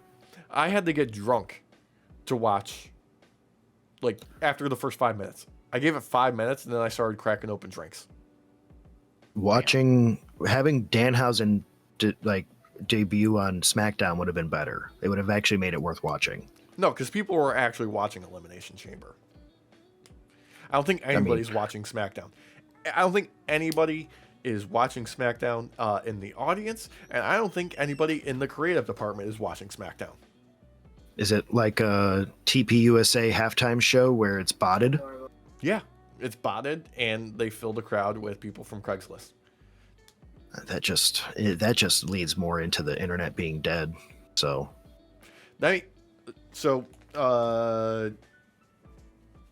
was it Epic? Right, the people that make Unreal. Back in 2020, when pandemic hit and they started doing sporting events, but they weren't letting crowds back, they showed off technology to fake crowds 6 years ago. Oh, imagine how good it is now. Yeah, it's got to be stellar. Totally believable. I wouldn't doubt it. That's what Will Smith used. No, Will Smith like, just look used straight up AI. Like, he was No, using like Seed Dance like 2.0 or whatever the fuck, because he's like, oh, look, it can make me eat spaghetti. I bet it can do all sorts of stuff. It's like, look at these crowds at my shows. They're so happy to see me, and it's just fucking ghosts. Fucking, the fucking demon from Sinister that like inhabits the snuff films and works faces. I was gonna say the one where like it eats their soul from the thing, so every time you look at the snuff film, their faces are always like not blurred, but fucking made weird, distorted and shit. Yeah. Oh god. Speaking of things that are distorted, AEW Dynamite this week, Jon Moxley and El Clone starting off in Denver. They were in Denver, right? Yeah, they were in Denver. Yeah. Just like solid-ish. Not the best match for Mox or El Clone, but it was interesting. I enjoyed it. Yeah. I like that Mox keeps getting thrown up against wrestlers that wrestle very differently to him and don't wrestle the same way as the one previous to him. Yeah. And he's kind of having to learn on the fly because he was able to keep Clone down on the ground a lot longer than Clone wanted to be on the ground. And interesting reversals from El Clone. Good. I still love like a desperate cutter by Mox. It's one of my favorite like, moments in all of his matches when it's just like, oh fuck, I'm up against the wall. Oh, quick cutter. All right, there's my escape route and settled. The only thing I'm getting sick of is just like, okay, Don Callis versus Deathriders is Anarchy in Arena, I'm assuming, at some point. Like, can we just get there and move on? Because I really want this Deathriders, like, split or turn to happen sooner at this point. It's been dragged out too long. We're on like the third Lord of the Rings epilogue at this point. Yeah, we're at that point now where we're just learning that Frodo might not stay on the continent. Yeah. Like, can we just get to the Undying Lands, please? Yeah. I want to move on to the next thing. Well, I feel like Don Callis is supposed to be the linchpin. Like, the family is meant to be the linchpin to Mox getting taken out of Deathriders. Yeah. It's just taken for fucking ever. Yeah, I want them to move on to the next thing. That's just all it is. Like, I don't love the drag out that we've had, because when we started off with Mox as the champ and Deathriders, and he was just being a tyrant throughout AEW and went on too long, but we had the great payoff at Allin, Texas, and then we had the sort of resurgence of Mox where he was taking the losses and he was finding himself and he turned babyface, and that was great too. But now we're in this sort of like holding pattern again, and I'm like, okay, just get on to the next thing. There's too much space in between these story beats, unfortunately. Yeah, I agree with that. We could have hit that point now where the fall of Deathriders, or at least Mox's fall from it, should have already happened. Twice over, honestly. And same thing with Takeshita too. It's kind of the same issue, is they're dragging their feet on it. I don't know why, because you hit the storyline's there. Just do it. It doesn't need to be a pay-per-view level event. When are we getting to the fireworks factory? Right. Like, come on. We just had like a pay-per-view level event for the day Collision airs, like, for everyone to see. That right there proves that, just that one. They've done it a bunch of times, but that one there just proves like you can do a pay-per-view level event for just a regular fucking Dynamite or Collision and have this shit actually take place. Main event of this Dynamite, perfect example. Oh yeah. We'll get there. Look, yeah. There was a quick little video package recapping Kenny versus Swerve from last week. Already, we talked about it at length, how much we enjoyed that fucking match. But the announce team being like, Swerve's been fined $100,000 as was announced on Collision and been suspended for a week. And Prince Nana interrupting them, being like, are you sure about that? Kind of just giving a vacation to the boss. And Swerve just comes right out from the fucking crowd. I love how this feels like an actual interruption, because they didn't just throw his music out there. Yeah. He's just there. They're like, oh, fuck. The complexion of what's been happening has changed. Like, things feel kind of sketchy now because Swerve just showed up. Well, I love that he goes straight for the table and he's like, oh, I see you've made this sturdier. Yeah, it's been reinforced, huh? After last week. Oh, that was good. You're right, though. Not hitting his music and all that makes it feel like a real interruption. Yeah. I think all promotions could learn to do that more often. Also, immediately calling out Brody King and being like, hey, I am the most dangerous man in AEW regardless of what anybody says. And then immediately after that promo, we get a response from Brody King being like, bet, let's go. And it hits hard too, that it is immediate. Like, it's not a half hour later, 25 minutes later. Like, it is literally the next thing. Like, all this stuff being interwoven in like the whole like main event scene and people not being forgotten and still being utilized well is like top form for AEW right now. Yeah. Well, plus the quick montage of promos in the beginning helps out a lot to kind of set the stage for people. It's short and sweet too. Like, the overarching thing is short and sweet, not just, and every individual one is too, but it's nice. And it kind of sets the stage really well for what's either going to happen that night or at least in the next few weeks. Yeah. Or next week or at Revolution. Yeah.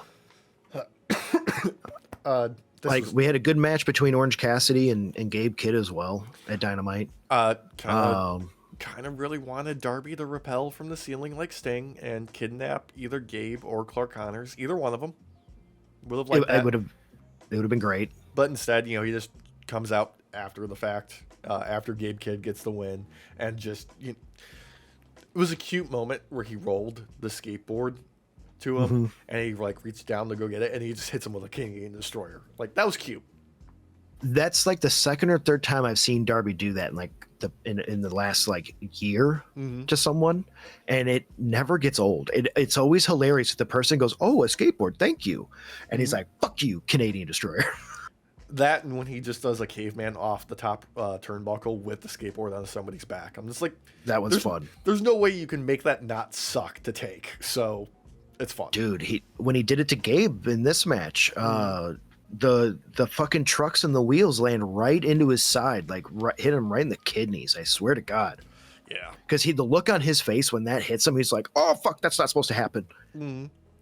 God. Gabe, but he's got something. I don't know if he's gonna find like the right like sort of mix to finally push to that next level. He's just missing something. I don't know quite what it is. Well, I'm hoping with this kind of thing going on now, where he's being a complete psychopath, will kind of help him find his footing better. Because I agree, like you would expect him to be a little bit bigger than he is. Yeah. By this point. And fucking wild. Great wrestler. So it's just wild that like number one, you spit in the face of Orange Cassidy mid-match. That was an interesting choice. It's also interesting that he chose the feud with Darby and is trying to instill fear in Darby, a guy who climbed Everest. But that last year, like, what do you expect? You can't put fear in him. The man goes, "You know what? The only challenges I'm willing to take on are impossible."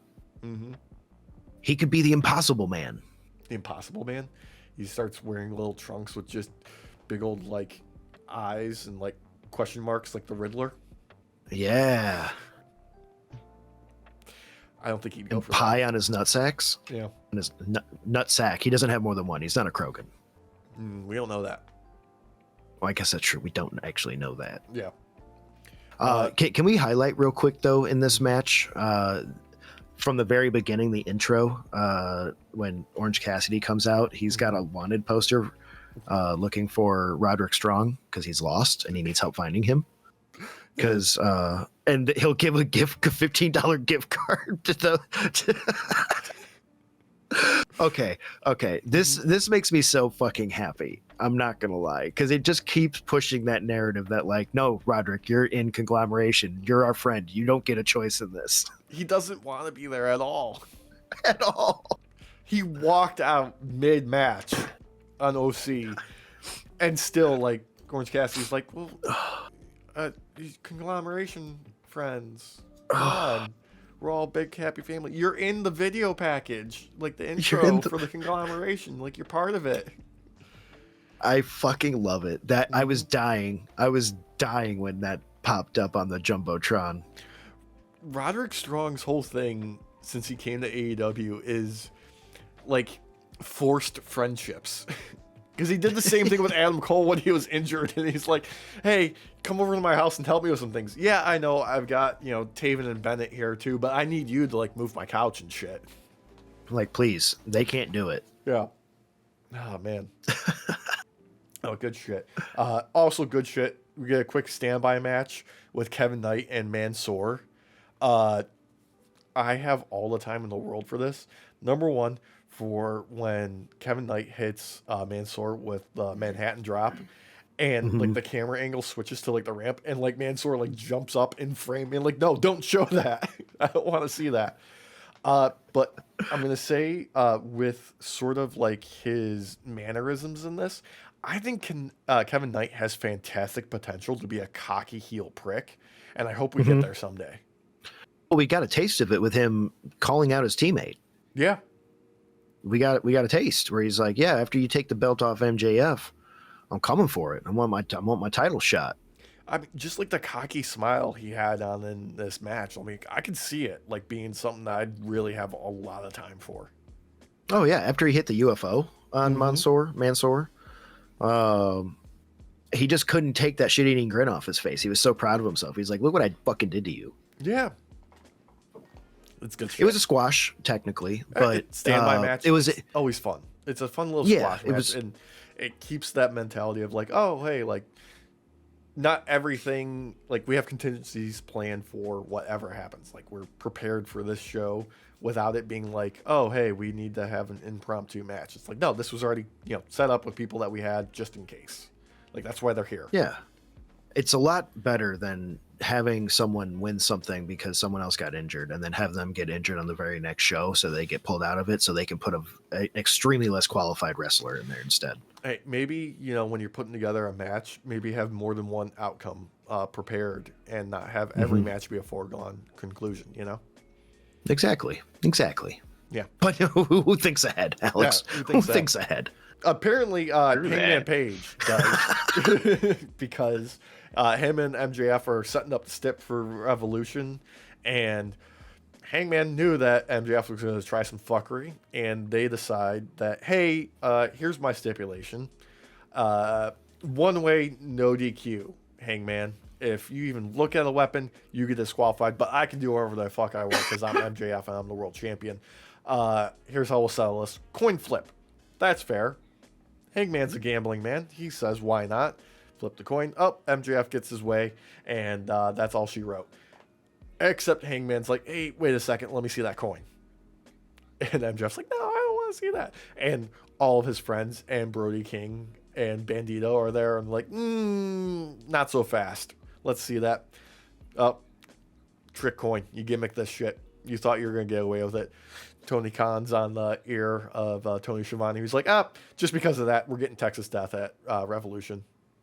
It's your own fault, MJF. If you needed a better way to set up your champ to be the underdog, I would pay you a lot of money because this set up MJF literally being the underdog in the match now. Yeah. And good on you storytelling wise, because that makes the juice all the sweeter when we get to like actually watching the match soon. So I mean, we got, obviously it's gonna be the main event at Revolution because World Championship match, Texas Death. MJF has been on a fucking tear since he got this belt again, and it's definitely seems like he learned his lesson from the last time he had it and has decided, you know what, we're going to do things differently this time. And he is not afraid to go anywhere and everywhere to prove that, no, I can really fucking wrestle. I'm not just good on the mic. I can do whatever the fuck I want. And you're all going to have to, reconcile with the fact that I'm the best wrestler working today. I mean, I'm going to call it right now. As much as I want Hangman to win, I'm going to say that MJF walks out of this still champ. Yeah. And I think he's going to look all the fucking stronger for it. Absolutely. Because the storytelling up. The only hiccup I had was the whole Hangman will never go after that belt ever again thing. Other than that, I feel like this has been a perfect lead up to these two going up against each other again. Yeah. And, like we discussed before, this is really to cement, MJF as the champ. Because, he has to officially beat Hangman in a match in order to really cement no, this is for real. I'm really the champ type of deal. Say whatever you want. This wasn't a fluke. All that kind of shit. But my God, I am going to be terrified of what they're going to do to each other because Hangman is terrifying in the Texas Death Match, and MJF will do some crazy shit to himself and others in time. How many times has he gone nutsack first into thumbtacks? Yep, exactly. I mean, shit, we almost watched Hangman on a live fucking Swerve Strickland with the cage itself by bringing it down on his head. I could see Hangman trying to do the same thing to MJF.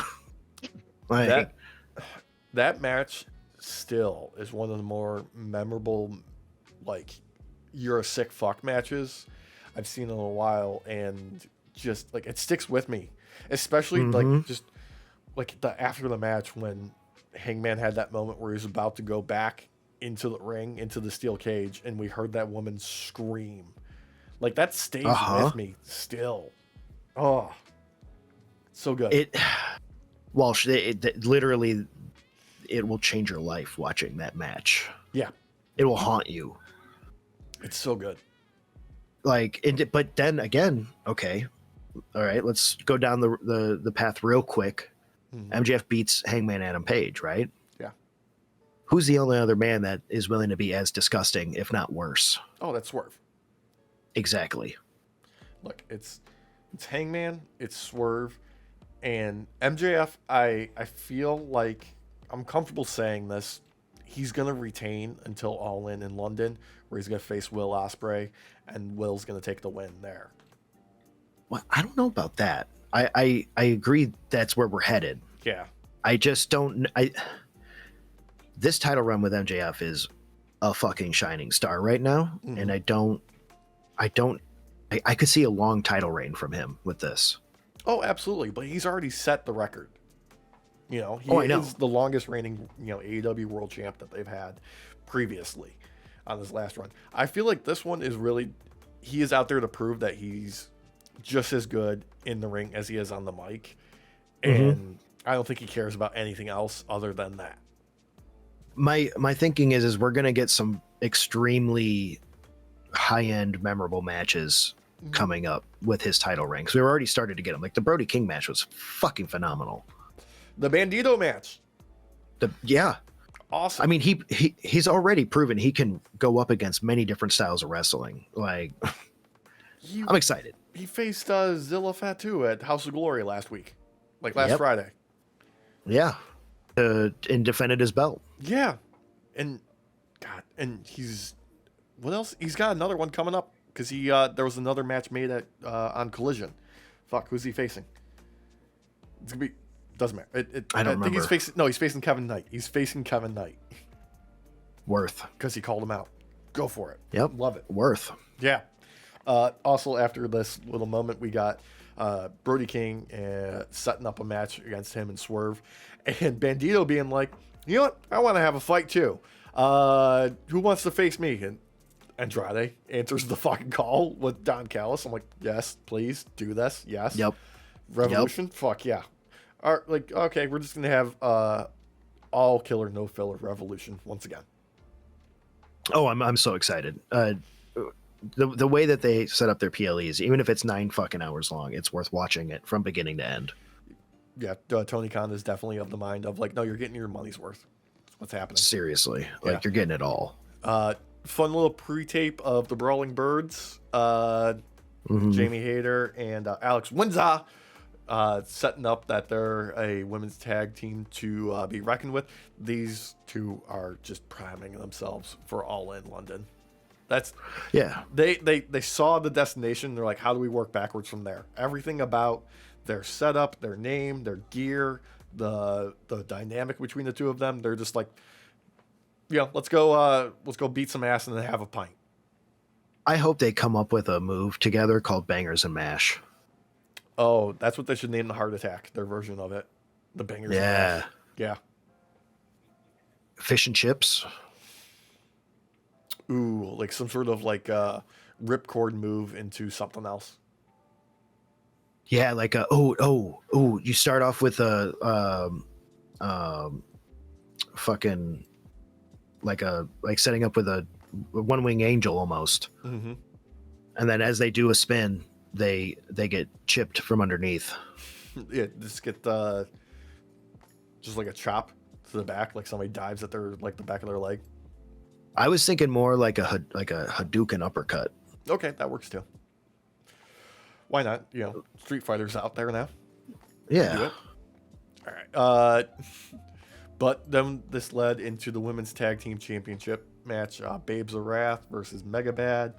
Unfortunately, this one just didn't go right at all. Penelope Ford apparently isn't going to miss too much action, but she did land fucky on a moonsault to the outside. Fucking losers online bullied Harley Cameron into deleting her profiles. Because at least deactivating them for a short time. Yeah. I don't know if they were deleted or if she just privated them for a while. Fuck everyone who fucking bullied her about that. This shit's already not safe, and botches happen. Yeah, just happens. Like, we make fun of fucking Jey Uso and LA Knight botching all the time, and we make fun of people who probably should have been better at keeping someone safe, but we don't bully the fuck out of them. That's bullshit. freak accidents happen in wrestling all the time. Like, it's always the like unexpected things that always end up being the big fucking injuries. Like Bronson Reed, like he was breaking up a pin and he tore his bicep. Adam Cole obliterated his ankle just jumping off of the ramp. Fucking Punk shattered his ankle jumping into the crowd. Like, it just happens. Shit sucks. It's how it goes. I'm sorry. You can't always predict it. You can't prepare for it. It's just going to happen sometimes, and it's unfortunate. Just like this, unfortunately, put a kibosh on this fucking match because Lena Cross jumped in there to get the DQ and wrap this up because they're like, we don't know what the fuck to do. All right, just go out there, get this over with. Yeah. It is what it is. It's sad, and I hope she heals up fine. Mm-hmm. So. I really wanted Mega Bad to get the titles, unfortunately, too, at this point, too, because I feel like, this would have been a good time for it, but it's just not going to happen. Yeah, this was the moment. Yeah. Speaking of moments, though, following quickly with Brody King and Mark Davis, we got a fuck Don Callis and fuck Ice chant, too, in this. Yep. Just big, meaty men. Just big, meaty men doing big, meaty men things. I love it. Yeah, it was good. This, goddamn, it's just meat for days. Just meat for fucking days. Like, Walsh, this fed families. Yeah, it's just nothing but meat.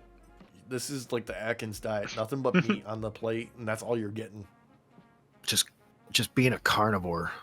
Like, I love what we got with Mark Davis and Brody King both individually right now. Particularly with Mark Davis with, once again, another freak accident. Doyle was taken out. Mark Davis still out there, still mixing it up, not forgotten, still being utilized very well. I don't care that he is taking losses. Still want to see him in the ring. I still believe him as a badass fucking challenger against anybody because he puts in a good fucking, turn in the ring. He just does. I mean, plus with that fucking cake he's got, like, how can you say no to watching him wrestle? I mean, he's got the meat and he's got cake for dessert. Seriously, he's a full course meal. And also love Brody King, still mixing it up. He got his shot at the world title. He's still part of the big scene. Oh, yeah. Yeah, no, and this definitely proved it for both of them, that they're both in the main scene. I mean, shit. I mean, fucking Brody was going after Mark's hand. Yeah, he was. Like the entire time, and fucking Don Callis was like, no, that's heartless. Don Callis is fucking great. I love him. He's such a shit ass motherfucker. Fucking love him too. Oh god. But also loving, goddamn, Mile High Madness. FTR and the Demand taking on Young Bucks, Jack Perry, and the Rascalz. Just hey, you thought we were gonna do like Stadium Stampede or Anarchy in the Arena on like a pay-per-view? No, we're doing it right now in fucking Denver. Let's just have fucking fun and just do everything. Just fucking everything. This was chaos.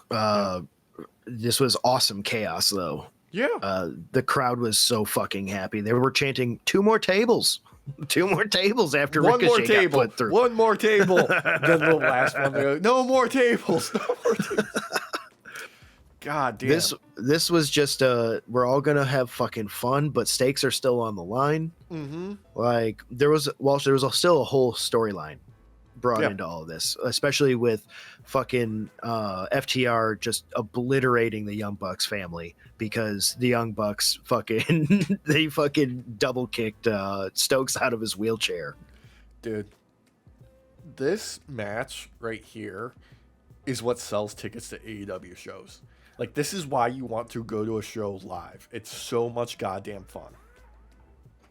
I just love the video package reminding us how shitty FTR is and like really highlighting them just beating the shit out of the Bucks family. I forgot that when they did the stuck pile driver to baby Malachi Buck, that Dax took his glasses and put them on when he did the pile driver. Yeah.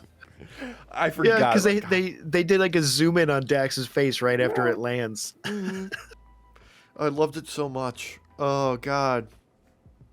Also, big shout out to Jack Perry pulling out the vacuum cleaner, battering the piss out of people with it until he got to just the filter and smashed it on Total Leona's head, and it exploded beautifully. Yeah. Oh, that was fun.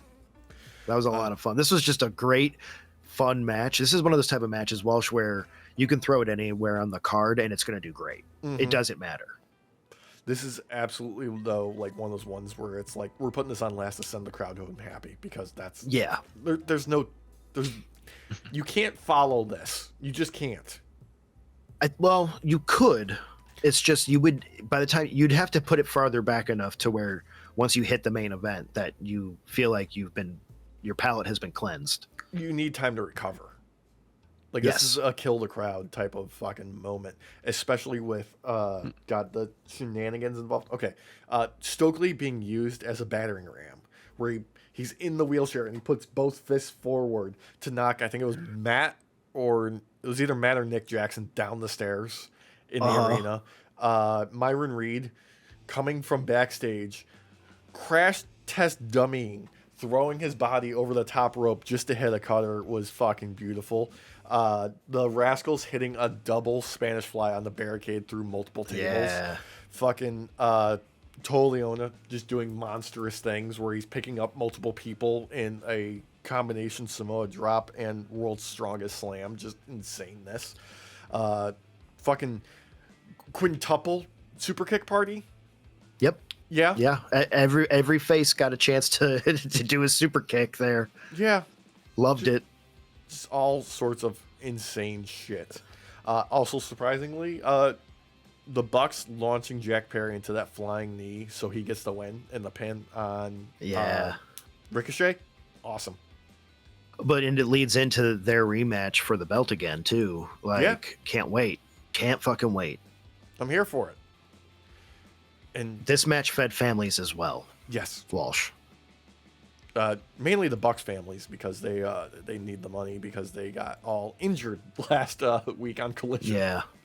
Yeah. Oh, shit, and Papa man. Buck got spat on, and that's hard to recover from. It is. It's fucking fun, though. It made me so happy. It was a great Dynamite. It was a great Dynamite. Another great Dynamite in a year of great Dynamites. Yeah. I have no complaints about it. Oh, I loved it. Sorry, I had to stretch. Mm-hmm. Yeah, look, we're hot on the heels of Elimination Chamber. Okay, we've got no more boxes to check before WrestleMania. I feel like we're still missing a couple of matches. Oh, yeah. No, that's because we haven't had real storytelling. Yeah. What are we doing with the men's tag division? Yeah, nobody cares or knows. Are we gonna leave them off the show entirely? Of 2 nights in Vegas, and they're still probably gonna get relegated to the SmackDown before WrestleMania? Is that what we're gonna do again? No. Be there, but no match. Or no lead up matches, and we're just gonna get a TLC match to have a moment. Probably. Because 2 years in a row now they've done TLC matches for the tag division. Yeah, they've done multi-man match madness sort of stuff, and every time they've done it, they've been like, "Why wasn't this on the show?" Right. Well, DIY won the TLC match the last time when they were still together, and that was awesome. It was a banger of a match. Street Profits were the MVPs of that match. Was the last time that there was a tag match at WrestleMania the only one I'm thinking of is New Day versus the War Raiders or Viking Raiders or Viking Experience, whatever they were fucking called, at the point where they were dressed up like Clash of Clans. Oh yeah, you're right. The new little baby boys that joined the Oba Feminists after getting their butts whooped. They did that? Well, and once you get destroyed by Oba, you are forcibly part of the Oba Feminists. Didn't he squash the Miz on SmackDown? Yeah, he's also now an Oba Feminist. He's making his own roster. Yeah. He's basically Agent Smithing it. I mean, there's something there. I would have preferred to do something different, maybe with, I don't know, Kit Wilson and keep that going, but whatever. Hey, Kit people Wilson will get, be Neo. Yeah, people gotta get paychecks. Oh God. Yeah. Yeah. There was some I other don't know. I shenanigans just with some bald people. We finally got Wheeler's bald head revealed on Collision by Tony Storm. He did a fantastic job selling this moment and running away, like fumbling over himself through the crowd. It was fucking beautiful. But newly joining the bald crew, John Morrison, Johnny TV, he lost his hair in a hair match on the Indies. Yes, he did. And he yes, looks he did. Fucking, he looks good. Yeah, he's good bald. He's a good bald dude. Like, good for him. Yeah, he's got the head for it. Unlike me. I feel like I got dropped way too many times on my goddamn head. Yeah. Some of my own doing. Partially, yeah. Oh, God. But yeah. So probably multi-man match for Drew's belt at WrestleMania. Punk versus Roman. It's going to be the main story, right? Yeah, but at least we know that Roman's likely not taking that belt. I don't know, dude. They could do that again. They could. Depends if he's going to come back for more than once every 2 months. Oh, wait. Seth is back. It's going to be a 3-way fucking match between Roman, Seth, and fucking Punk. He doesn't deserve it. It's going to be a Shield fucking match. He's going to say that he didn't lose the belt ever. He had to vacate it, so he deserves to have a title shot. That's what's going to happen. And it's going to be fucking terrible. All right, I'm going home. I'll see you later. All right. Let's pack it in. Let's just go. Yeah. All right. Yep. Okay. See ya. We're getting out of here. Oh, did he really leave? I was joking. We were all leaving, except for Walsh stayed behind a half beat longer. He's still there. He's just out of frame. Oh, there he is. Oh, God. Oh, fuck. That's going to do it for today's episode. Yeah, that's good. Boys. Perfect time. Perfect time to wrap up here. Thank you so much for joining us. Remember, like, comment, share, subscribe, do all engagement, hit all the buttons, hit the links in the description below for our merch store, our subreddit, our Discord. Everything's fine. All the fun places you can find us online at Night Off Pod everywhere. Only thing left to do is say horsecock, boys.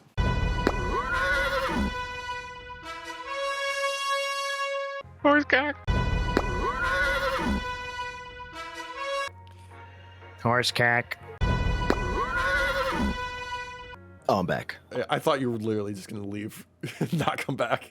I started to.